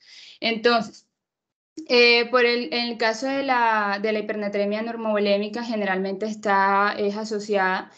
puede estar asociada a causas que estén relacionadas con el riñón o a causas extrarrenales. Si son causas renales, pueden ser enfermedades como la diabetes insípida, puede ser porque el paciente esté tomando diuréticos, y si son extrarrenales es por pérdida de agua que se haya dado a nivel gastrointestinal o a nivel de la piel, gastrointestinal, pues lo que hablábamos de vómitos, diarrea, etc. Y en el caso de la hipernatremia hipervolémica, que es cuando se da la administración iatrogénica, o sea, querer pues de líquidos que contengan sodio, o si no, que haya un exceso de mineralocorticoides. Entonces, puede ocurrir que se dé una hipernatremia por hipervolemia en estos casos. Siguiente diapositiva.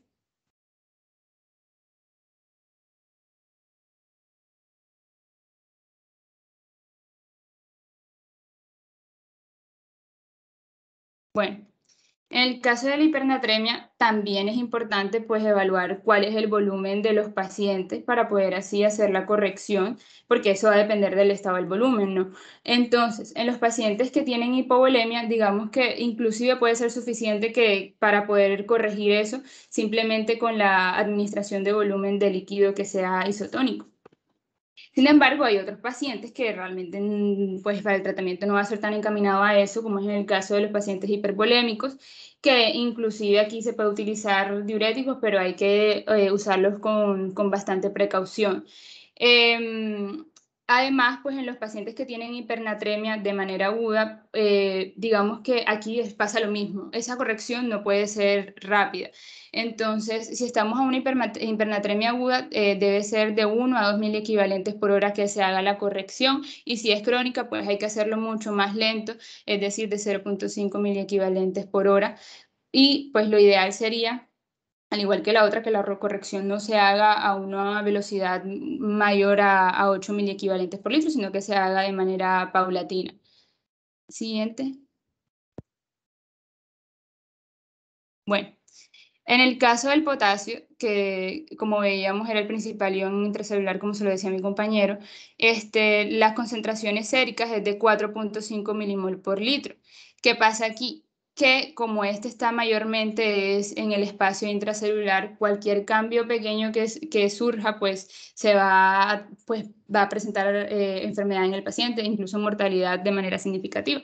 El consumo diario es de 50 a 100 milimol por día, y la excreción renal es de 20 a 400 milimol. Además, se dice que pues el eje renina-angiotensina-aldosterona es el que va a regular la eliminación de ese potasio. ¿Por qué? Porque si hay mayor aldosterona, pues a nivel plasmático, eso va a hacer que haya mayor excreción a nivel del sodio. Siguiente. Entonces, para hablar de una hipopotasemia, estaríamos hablando de que la concentración de potasio está por debajo de 3.5 milimol por litro. Entonces, esa podemos clasificarla en tres formas, en leve, moderada y grave. Siendo leve, que está entre concentraciones entre 3 y 3.5, moderada entre 2.5 y 2.9, y grave, que esté menor a 2.5 miliequivalentes por litro. Entre las causas pueden ser diversas. Puede estar causada incluso porque hay un consumo inadecuado de este mismo, o si no porque hay una excreción a nivel renal que sea excesivo, que sea demasiado. Además, se puede perder potasio a nivel del tubo digestivo cuando hay patologías intestinales por medio de diarrea o por vómito. Incluso también el tratamiento con insulina puede desencadenar hipopotasemia. Lo que ocurre normalmente aquí es que esta puede presentar, digamos que sintomatología variada, puede presentar a nivel gastrointestinal, neuromuscular o cardíaco. Entonces, esto puede abarcar a nivel gastrointestinal lo que es el ilio, el estreñimiento, a nivel neuromuscular disminución de los reflejos, puede haber fatiga, puede haber parálisis, a nivel cardiovascular incluso puede haber paro cardíaco. Al principio, digamos que puede que los síntomas estén ocultos, por decirlo así. Si la disminución del líquido extracelular, pues no es como si hay disminución en el líquido extracelular. Pero si estamos corrigiendo esa disminución en el líquido extracelular, entonces ahí sí se va a presentar esa sintomatología, sí se va a exacerbar. Siguiente. Bueno, espera. Ahí vamos Sí, a hacer señor. un alto. Bueno, así como lo dije con respecto al sodio, los síntomas y signos más preponderantes, uno suele ver en el paciente quirúrgico o puede ver en el paciente quirúrgico que curse con íleo, o sea, que su tubo digestivo no tenga los movimientos que deba tener. Y entonces el paciente se distiende, pues porque al interior de las asas intestinales entonces pues aumenta la cantidad de líquido y gas y bueno. Una de las cosas que suele producir íleo es la hipocalemia. ¿Okay? Entonces, la disminución de niveles de potasio, uno suele verlos que se manifiestan con respecto al íleo paralítico, el intestino deja de moverse. Y en los pacientes quirúrgicos, y ustedes cuando estén en un servicio de hospitalización con pacientes postquirúrgicos, ¿verdad? Ustedes si tienen un paciente que no elimina gases, que está con distensión abdominal, pues sí, ustedes pueden pensar de que está con una obstrucción intestinal postquirúrgica, pero también deben pensar que eso puede obedecer a una causa como es la hipocalemia. Entonces uno le hace una medición, un ionograma, que es algo que mide el sodio, el cloro, el potasio. Entonces uno se da cuenta que si está hipocalémico, cuando uno le hace la reposición de potasio, entonces pues mejoran los signos de íleo. Entonces esto es para remarcar que dentro de lo que tú dices y de las manifestaciones clínicas, recalcar lo que es la acción o la manifestación de la hipocalemia en el tubo digestivo, ¿ok? Sí, señor. Bueno, Sí, dale. siguiente.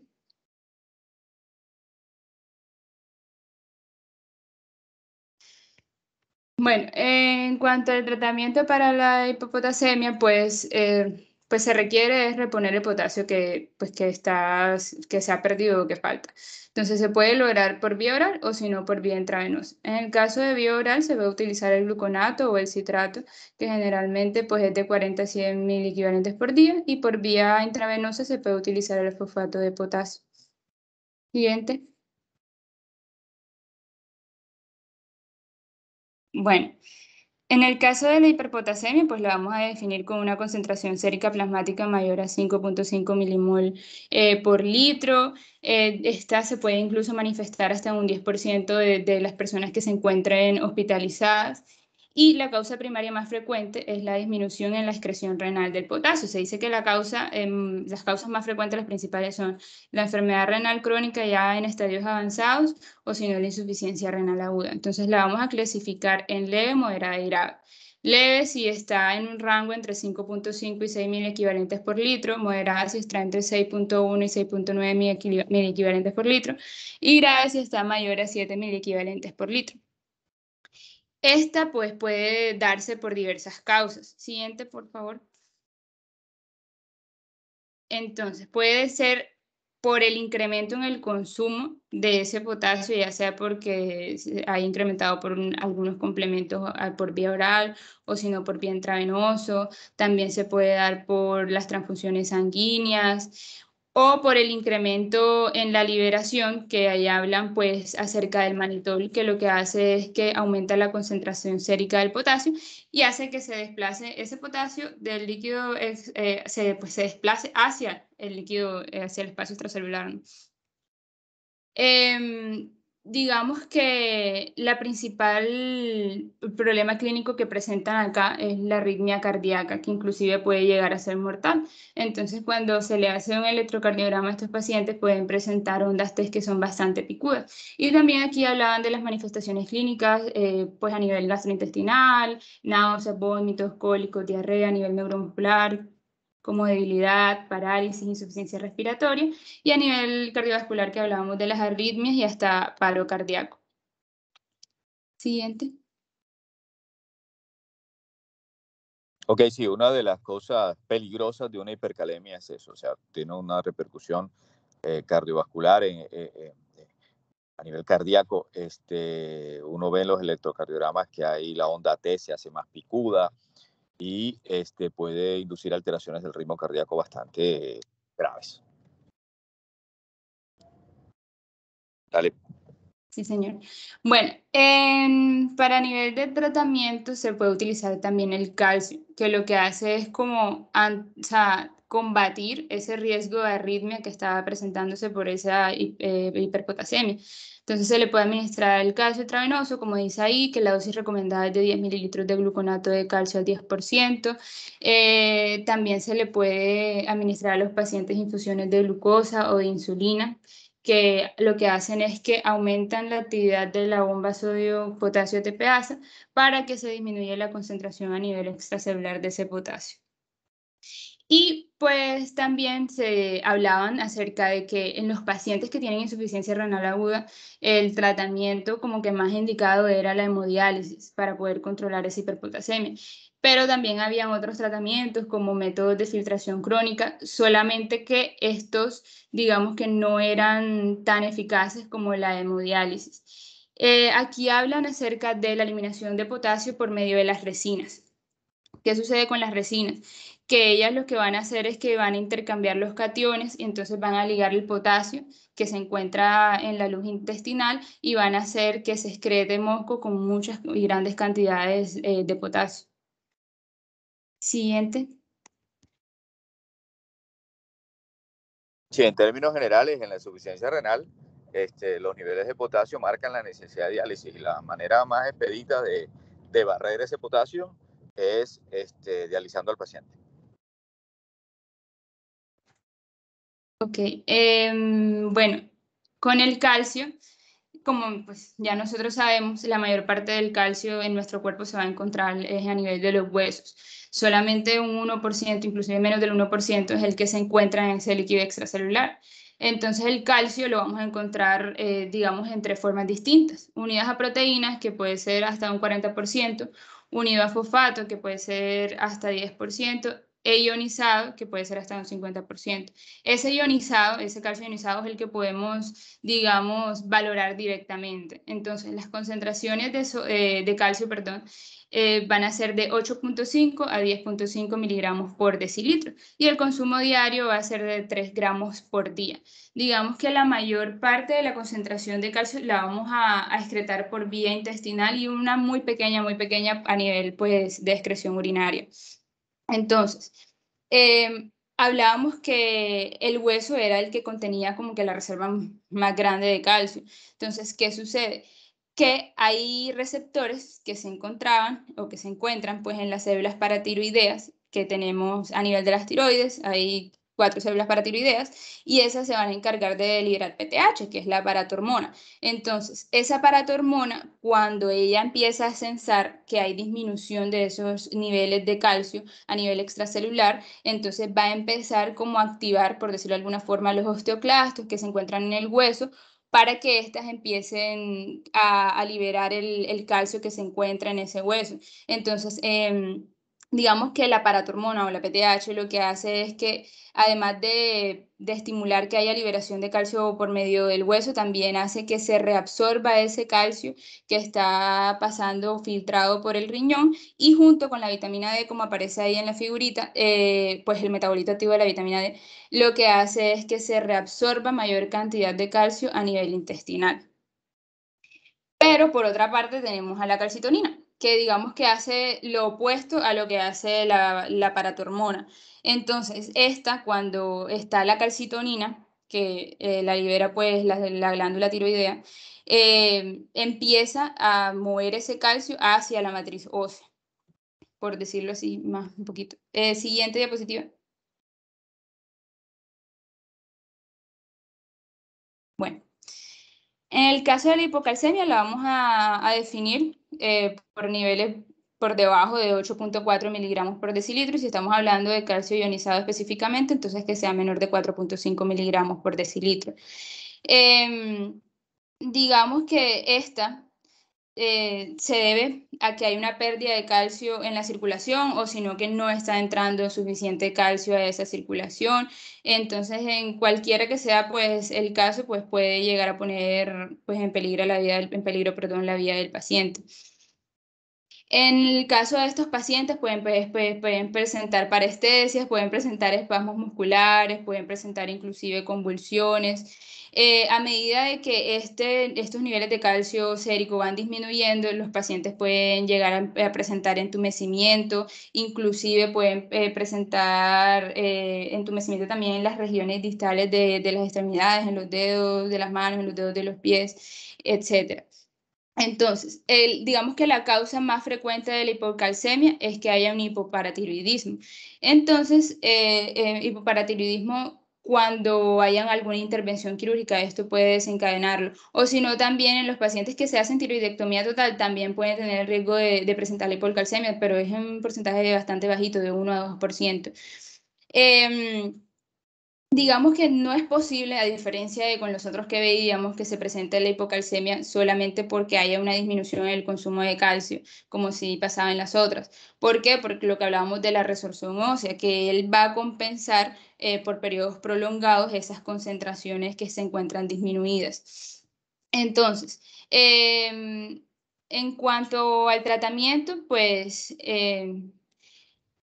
se le suministra al paciente de 1 a 2 gramos de gluconato de calcio que se tienen que administrar en 10 a 20 minutos. Luego de esto, entonces se va a hacer una infusión de manera lenta de este gluconato de calcio, pero a una velocidad de 0.5 a 1.5 miligramos por kilogramos por hora. Siguiente diapositiva.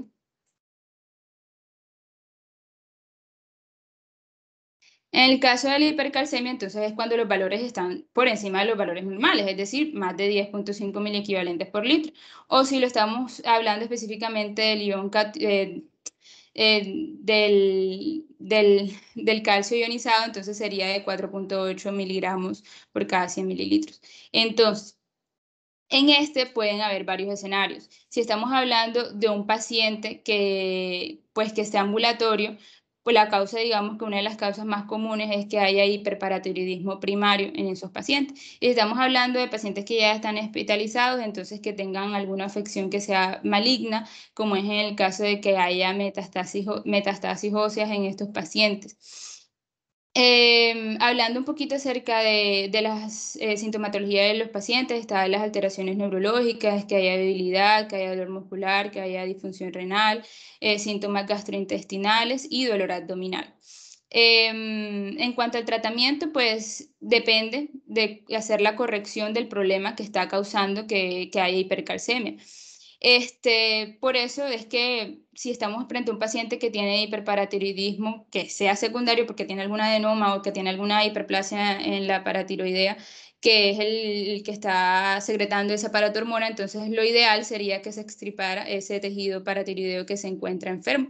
Pero si no, pues digamos que el tratamiento se hace con calcitonina, con 4 unidades por kilogramos cada 12 horas por vía subcutánea, que lo que hace pues como dice ahí, es inhibir la reabsorción ósea y lo que hace también, además de eso, es disminuir la reabsorción tubular renal de calcio.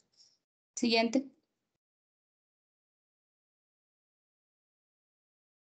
Bueno, buenas tardes. Yo voy a continuar hablando sobre la reanimación hídrica. Antes, pues, tenemos que saber cuáles son los criterios de valoración de la reanimación. Y antes de esto, pues, definamos cómo se define o qué es el choque. Básicamente se define como una perfusión inadecuada para conservar la función normal de los órganos. Entonces, con el metabolismo anaerobio prolongado se acumula una acidosis hística y el déficit de oxígeno. Entonces, pasa, amiga, por favor. Entonces, ¿cuál va a ser el objetivo principal del tratamiento cuando un paciente está en estado de choque? Va a ser restablecer la perfusión adecuada de los órganos y la oxigenación de los tejidos. Entonces, la reanimación es completa cuando, ¿qué? Cuando se corrige el déficit de oxígeno, se corrige la acidosis hística y además se restablece lo que es el metabolismo aerobio. Entonces, la reanimación del individuo que está en un estado de choque, pues digamos que va a requerir una valoración y también va a requerir de tratamiento simultáneo. Pues con frecuencia, digamos que muchas veces no se sabe cuál es la causa o por qué se dio el estado de choque, pero digamos que es importante que, aunque de pronto no tengamos la causa adecuada, hagamos un tratamiento simultáneo. Ahora bien, ¿cuáles son los estados de choque más comunes que se presentan en los servicios quirúrgicos? Estos van a ser los hemorrágicos, el séptico y el por traumatismos. Entonces, pasa, amiga, por favor. Ahora bien, para optimizar el resultado final en personas que de pronto tienen una hemorragia, lo primero que hay que hacer es controlar pronto la misma e instituir a una reanimación de volumen adecuada, incluidos lo que son los eritrocitos y las soluciones cristalóidicas. ¿Como cuáles soluciones cristalóidicas? Cualquier solución cristalóica. En este caso, las más utilizadas son la solución salina y el lactato de Ringer.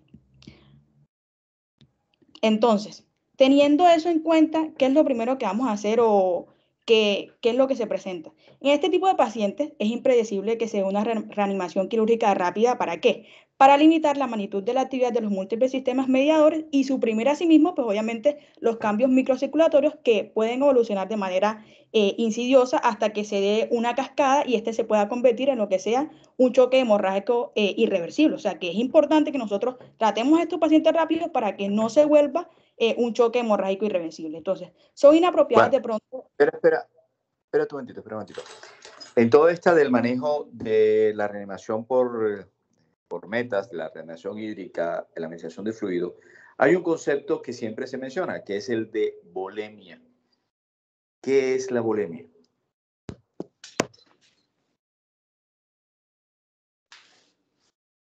Doctor, está hablando con el micrófono. Disculpe, está hablando con el micrófono apagado.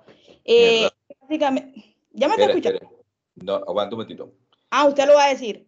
¿O no? No, espérate. Okay. No, te pregunté y después pensé que era que no me habías oído. Bueno, listo. Entonces, menciona porque es importante tener claro qué es la volemia, porque nos pasamos hablando de shock hipovolémico, de la normovolemia, de la hipervolemia, de la hipovolemia, ¿sí me entiendes? Y bueno, pero ¿qué es esa vaina de volemia? ¿Qué traduce? Bueno, dale. Bueno, doctor, se conoce como volemia básicamente al volumen total de sangre circulante en un individuo o en una especie. ¿Y ese volumen de cuánto es?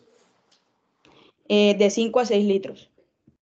¿Y por qué de 5 a 6 litros? A ver. Esto depende. Ven. Siempre digo lo mismo, no es un examen, es tratando de fijar conceptos, ¿ok?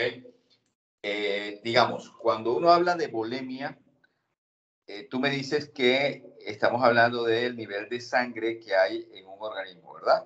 De un ser humano. Bueno, ¿sí? Hola. Sí, señor, lo estoy escuchando. Sí, señor, aquí estoy.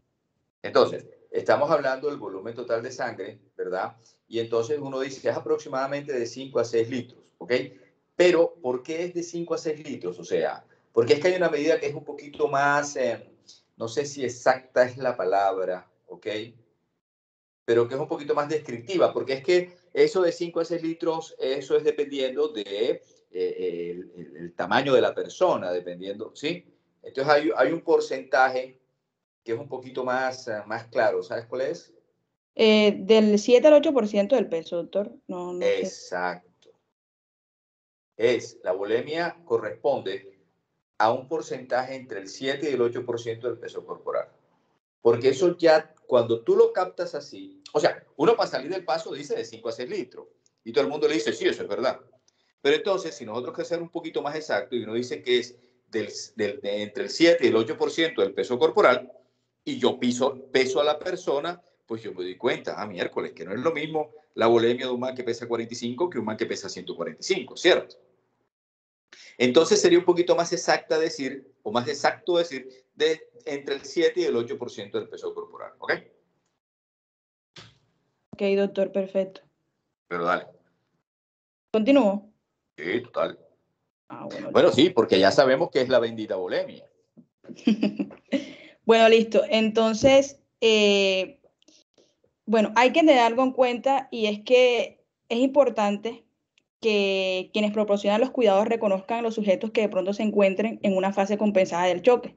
O sea, ¿qué quiere decir la fase compensada del choque? Esto quiere decir que hay una perfusión ística inadecuada y, bueno, ¿qué es una perfusión ística? Básicamente es el proceso fisiológico que permite la distribución de volumen de sangre para garantizar los requerimientos metabólicos y sistémicos. Entonces, en estos pacientes que de pronto tienen un choque compensado, la perfusión ística es inadecuada, pero, ojo, estos tienen, o sea, la presión arterial normal y la frecuencia cardíaca normal. Incluso, hay muchas veces que... Frénate ahí, aguanta. Bueno. ¿Qué es el shock compensado?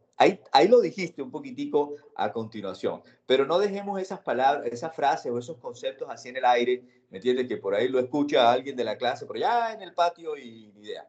¿Qué sería el shock compensado? Porque es muy importante ese concepto.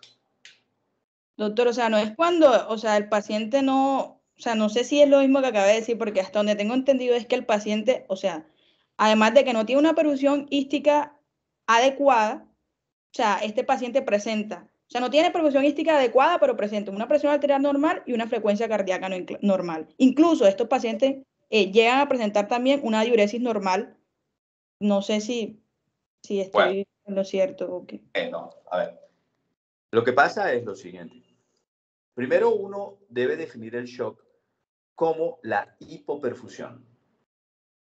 ¿Y por qué es importante definir el shock como la hipoperfusión de los tejidos y no como la disminución de la tensión arterial? Alguien podría confundirse y decir, pero ven acá, si cuando yo digo que hay falla de órgano cardiovascular, este man me está diciendo que son presiones sistólicas por debajo de 90, y entonces yo tengo un shock. ¿Por qué me sale ahora con el cuento de que es mejor la definición de perfusión y no necesariamente la presión arterial? A ver, ¿por qué? Cuando nosotros, nuestro organismo, detecta que hay una fuga de sangre, vamos a hablar, detecta que hay una hipovolemia, el organismo suelta, libera, empieza una serie de respuestas a esta situación. Entonces los baroreceptores que están ahí en la aorta dicen, hey loco, ven acá, como que está cayendo. Hey, ven acá. ¿Aló? Doctor, yo voy a hablar de eso, yo voy a hablar de shock. O sea, yo voy a hablar, después ya vengo yo y voy a hablar de eso, lo que usted está diciendo. Ok, y vamos a hablar del shock compensado y por qué y todo eso, ¿cierto? Bueno, Sí, listo. señor. Entonces, bueno, sí, bueno, dale. Entonces después de ella lo dices tú para que entonces no te quite yo tu actuación. Bueno, dale, pues sigue entonces, mujer, dale. Sí, bueno, listo. Entonces, como dije anteriormente, un 80 o un 85% de los pacientes que de pronto están traumatizados tienen un riesgo hístico inapropiado que se manifiesta ¿por qué? Por un incremento de lactato y no solamente un incremento de lactato, sino que la saturación de oxígeno venoso también va a estar disminuida. Entonces, pasa amiga, porfa. Ven acá, perdona que yo sea tan incómodo. Bueno. Vuelve a decir lo que dijiste. O sea, estaba hablando de los pacientes que tienen un choque compensado y estaba explicando, bueno, usted también lo explicó, estaba hablando de los pacientes que tienen un choque compensado, tienen una perfusión ística inadecuada, pero presentan la presión Ven, arterial. dale, quédate ahí, listo. Ajá. Perfusión ística inadecuada es lo mismo que hipoperfusión, ¿verdad? Eso está claro. Sí, pero quiero que las personas así lo asimilen, ¿no? Porque ok. es que uno no suele escuchar el término perfusión ística disminuida, uno suele escuchar hipoperfusión, ¿ok?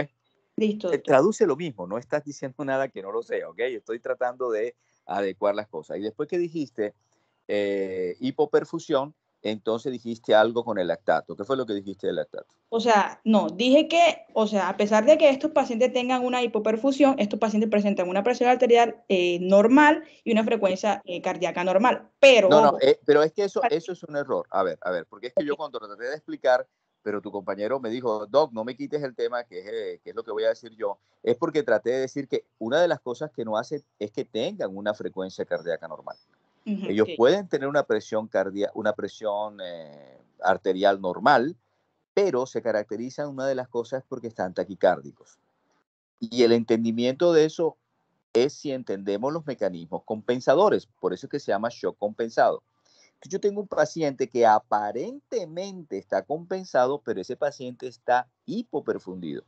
Y si yo no tomo las medidas de aporte hídrico correcto, mantengo a ese paciente en ese shock compensado, que entonces el organismo está tomando una serie de respuestas, que ahora las va a decir el compañero y que yo no las voy a decir, pero que a la postre, si se mantienen, van a traer repercusiones graves. Pero entonces tú dijiste a continuación lo de la hipoperfusión, ¿sí? Y mencionaste el lactato. Ahí es donde quiero que te sitúes. Ok, entonces del lactato estaba diciendo que hay un 80 o un 85% de los pacientes que están traumatizados, o sea, que tienen un trauma, tienen un riego hístico inapropiado o una como Hipoperfusión. hipoperfusión. Esta se manifiesta, ¿por qué? Porque hay un incremento del lactato o hay una disminución de la saturación de oxígeno venoso mixto. Bien, ¿por qué hay un incremento del lactato? Doctor, yo lo voy a decir más adelantico cuando estemos hablando de los aspectos de valoración de la estimación. No, te puedo creer, en serio. Ay. Bueno, dale, nos queda como así. No, ¿sabes por qué yo atajo aquí? Porque es que, parabola, no, entre tú y yo estamos tratando de que la clase entienda esta situación. Entonces, Okay. siento que a veces cuando lo dejamos para más tarde, de pronto lo olvidamos.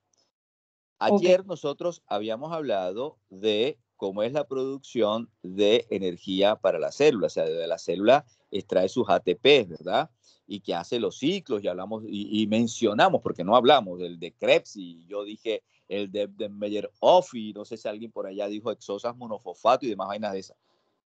Pero lo importante de todo ese palabrerío es entender que las células en presencia de oxígeno obtienen sus ATP y liberan CO2 y agua.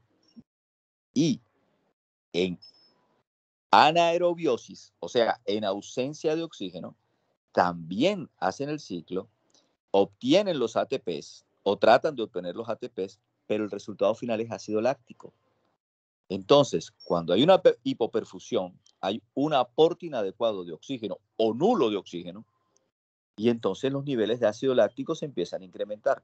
Por eso, la medición del lactato es un índice de la hipoperfusión que el paciente tiene. ¿Ok? Pero no quería dejarlo pasar así al vuelo, ¿viste? Pero bueno, después cuando nos los explica, mira, lo dije ayer, lo dije antes de ayer, y siempre que se atraviesa el tema del lactato voy a preguntar lo mismo para que vaya poco a poco ahí perfundiendo nuestra mente, ¿oíste? Y que nos entre la cosa, ¿oíste? Bueno, dale. Listo, doctor, perfecto. Bueno, entonces, estaba hablando ahora voy a hablar ahora de los criterios de valoración de la reanimación. Entonces, básicamente, pues existen unos criterios de valoración de la reanimación y estos pueden dividirse en parámetros sistémicos o globales. En este caso tenemos el lactato, el déficit de bases, el gasto cardíaco, el aporte del consumo de oxígeno. Además tenemos los parámetros específicos del tejido. En este caso tenemos la tonometría gástrica, los valores hísticos del pH, el oxígeno, el dióxido de carbono, la espectroscopia cuasi infrarroja y por último pues tenemos los celulares, los parámetros celulares. En este caso tenemos el potencial de la membrana y el trifosfato de adenosina o ATP. Pasa, amiga, por favor.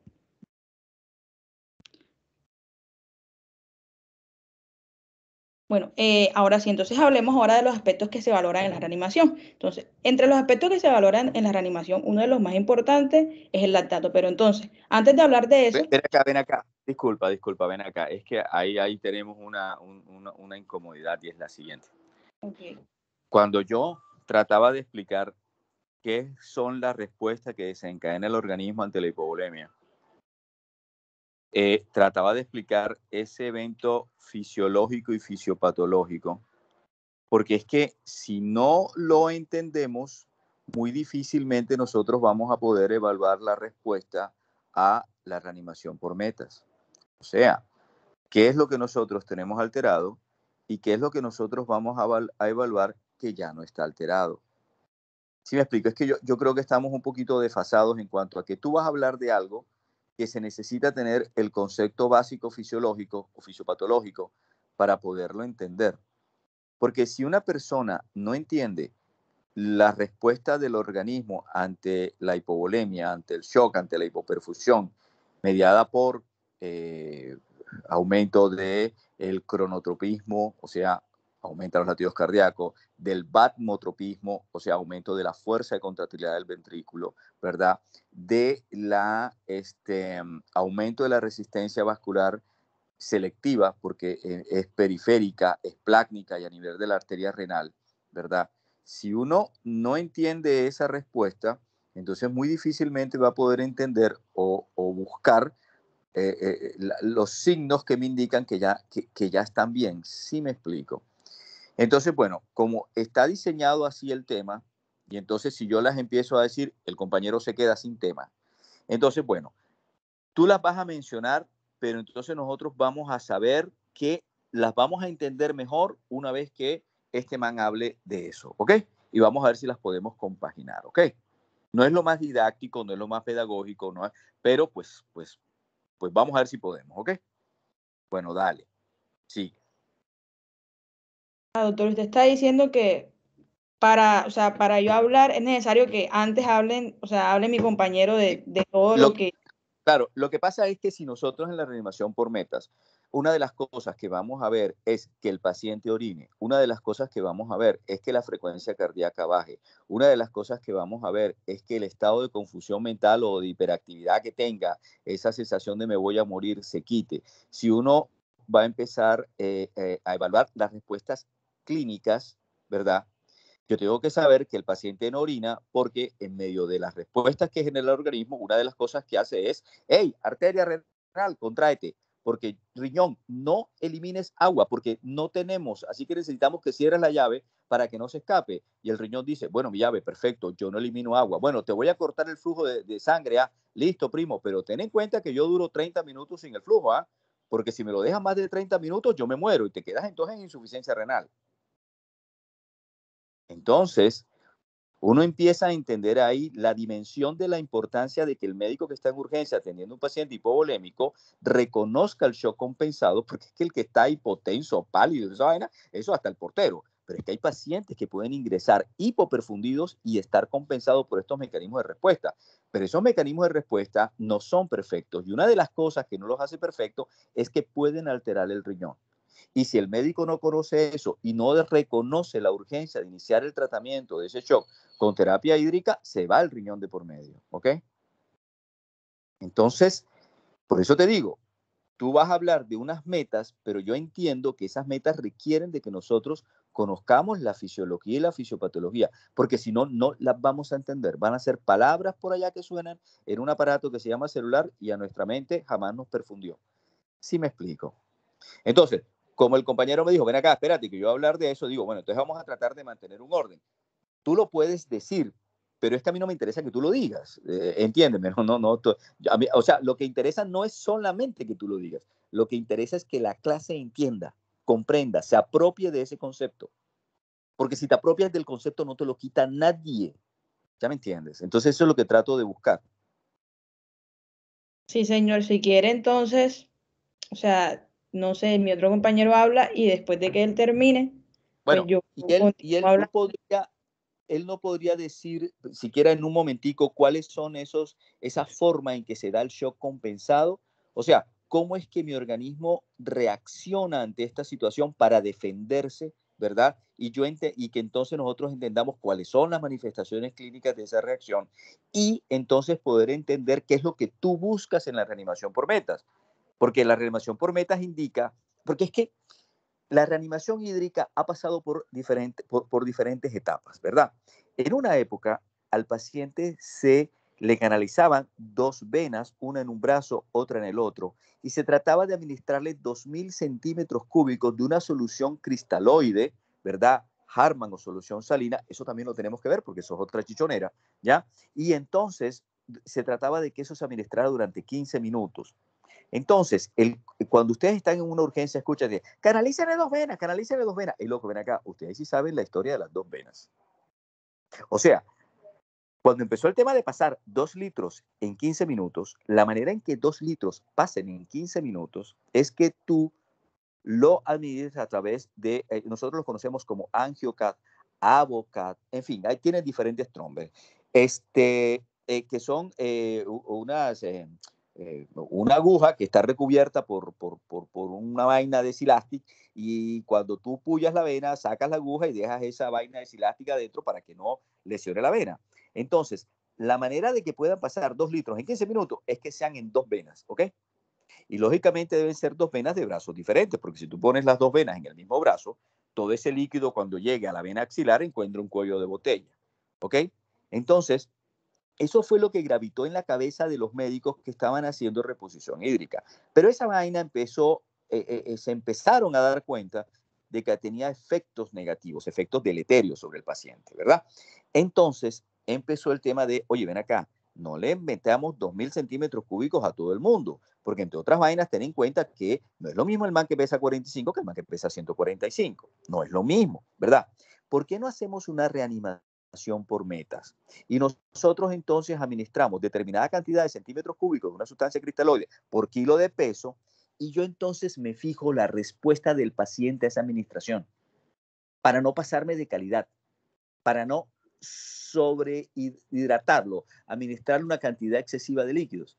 Entonces, eso requiere un compromiso con el paciente tenaz, porque requiere que tú estás ahí con el paciente, le estás administrando los líquidos, estás valorando a ese paciente cada hora. Se parece un poco a lo que de pronto vieron ustedes en la terapia para el paciente que tenía dengue o que tiene dengue. ¿Sí? Los pacientes que tienen dengue, ¿verdad? El médico le está haciendo una reposición de líquidos porque el paciente con dengue está hipovolémico. El paciente con dengue hemorrágico no se muere necesariamente, no se muere en un charco de sangre, se muere hipovolémico. Entonces, ¿qué sucede? Que esos pacientes cada hora hay que estarle monitoreando, ¿verdad? Desde el punto de vista clínico, desde el punto de vista del laboratorio, la respuesta a esa administración de líquidos. Bueno, con el paciente que está hipovolémico, con el paciente que yo le está haciendo una reposición hídrica, yo debo hacer lo mismo. ¿Ok? Una administración de líquidos de acuerdo a su peso, y yo tengo que estar ahí vigilante de la respuesta a esa administración de líquidos. Que si es insuficiente, lo tengo que volver a hacer. Y lo tengo que hacer tantas veces se necesiten hasta que yo logre que las metas. Y esas metas se valoran desde el punto de vista clínico y también desde el punto de vista de laboratorio. ¿Ok? Entonces, yo creo que de pronto, no sé, Máster, si quisieras ahorita hablar de eso o tú terminas de decir lo que tienes que decir y entonces este muchacho habla y nos cuenta eso, no sé. Hola. Pues si no sabe usted, doctor, que es el que manda, entonces quién sabe.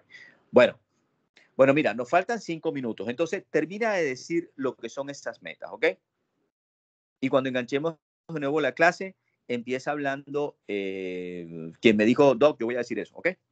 ¿Te parece? Yo, doctor, sí, exacto, que Tiffany termine, porque como ya se va a acabar la clase, y yo la próxima semana empiezo hablando de mi tema de shock. Listo, bueno, dale. Bueno, Tiffany, Tiffany. Doctor, bueno, entonces, el lactato, bueno, básicamente el lactato se produce por conversión del piruvato a lactato por acción de, obviamente, de la lactazo deshidrogenasa en casos, pues, donde hay una insuficiencia de oxígeno. Entonces, ¿qué pasa? El lactato llega a la circulación, se capta y se metaboliza de manera predominante por el hígado y por el riñón. Entonces, ¿qué pasa? El hígado recoge alrededor del 50% del lactato del total del cuerpo y el otro 30% lo va a recoger el riñón. Entonces, el aumento, por decirlo así, del lactato sérico es una medida indirecta de que hay una disminución de oxígeno y por consiguiente, pues obviamente hay una aproximación de la magnitud y la duración, obviamente, pues de la gravedad del shock. Entonces, la concentración del lactato al momento de la hospitalización, digamos que es sumamente importante y es importante saber que, por ejemplo, si la concentración de lactato es elevada, pues obviamente la mortalidad o la tasa de mortalidad en este tipo de pacientes va a ser un poco mayor. De hecho, hay un ejemplo que quise traer, fue un estudio de 76 pacientes donde se observó que el 100%, se hallaba un 100% de supervivencia en los pacientes que se normalizó la tasa de lactato en el transcurso de las primeras 24 horas y ya un 78%, perdón, se normalizó entre las 24 y las 48 horas, pero entonces ya aquí la tasa de mortalidad ya fue un 78% y ojo, solo el 14% sobrevivió cuando se logró normalizar el lactato después de 48 horas. Entonces, esto nos da a entender que mientras nosotros normalicemos el lactato lo más rápido posible, pues obviamente la tasa de mortalidad de estos pacientes pues va a ser menor. Lo ideal es que se normalice en las primeras 24 horas y si no, que se normalice de las 24 a las 48 horas. Pasa, amiga, porfa.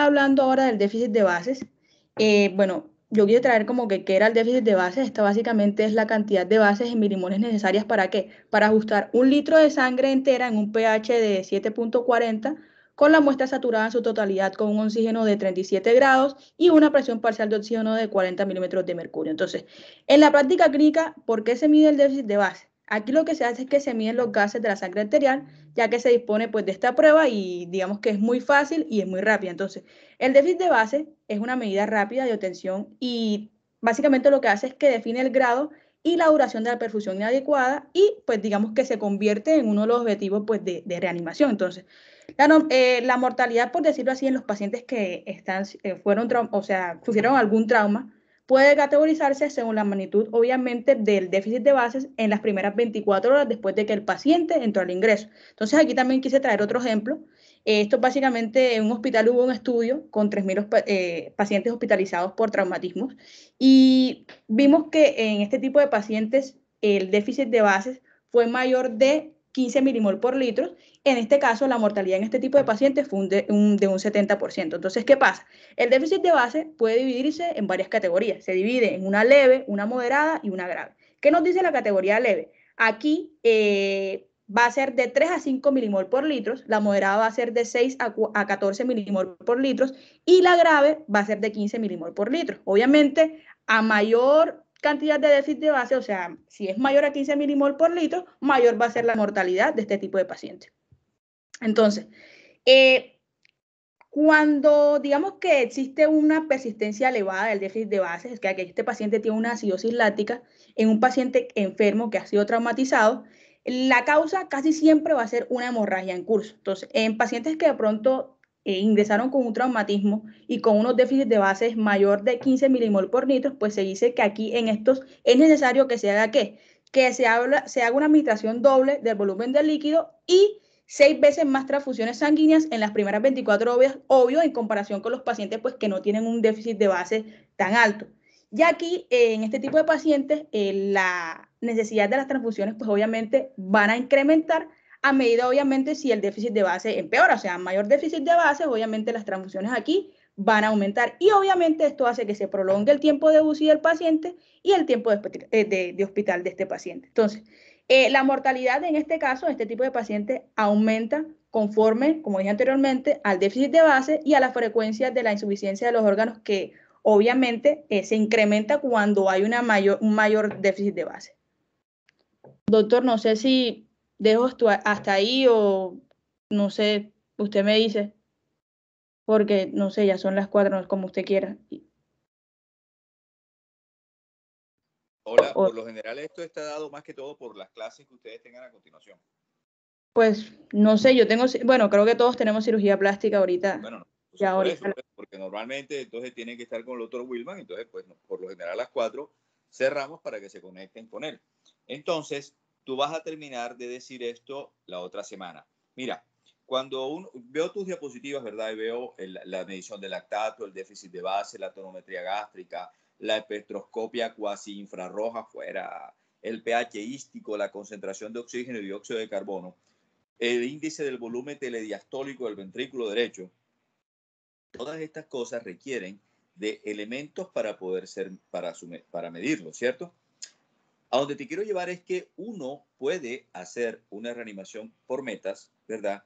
Basándose en elementos clínicos, basándose en un hemograma y ver el hematocrito cómo varía con la infusión de líquidos, ¿oíste? Y que, pues, esto que tú dices tiene valor, lo del lactato, lo del déficit de base, la espectroscopia cuasi infrarroja en mi vida la he visto, ¿oíste? Pero bueno, que no la haya visto no quiere decir que no sea válido, entiéndame. Pero a donde te quiero llevar, o donde los quiero llevar es que ustedes pueden hacer y deben hacer una reanimación hídrica por metas, ¿verdad? Y pueden tener como referencia patrones clínicos, ¿ok? Para saber que su administración de líquidos está siendo efectiva, ¿ok? Eso fue lo que quedó pendiente de lo que veo aquí en tus diapositivas. Listo. Entonces, la otra semana terminas de decir eso, búscate los elementos clínicos que me indican a mí o le indican a nosotros los médicos, ¿verdad? Que una reanimación es efectiva y entonces continúa, entiendo que es tu compañero con el tema shock, ¿ok? Listo, doctor, perfecto. Y sobre todo, adivinen qué, lean el capítulo de líquidos y electrolitos, ¿ok? ¿Listo? Siempre voy a decir lo mismo. Chao, cuídense. Ok, Chao. doctor. Muy bien. Doctor.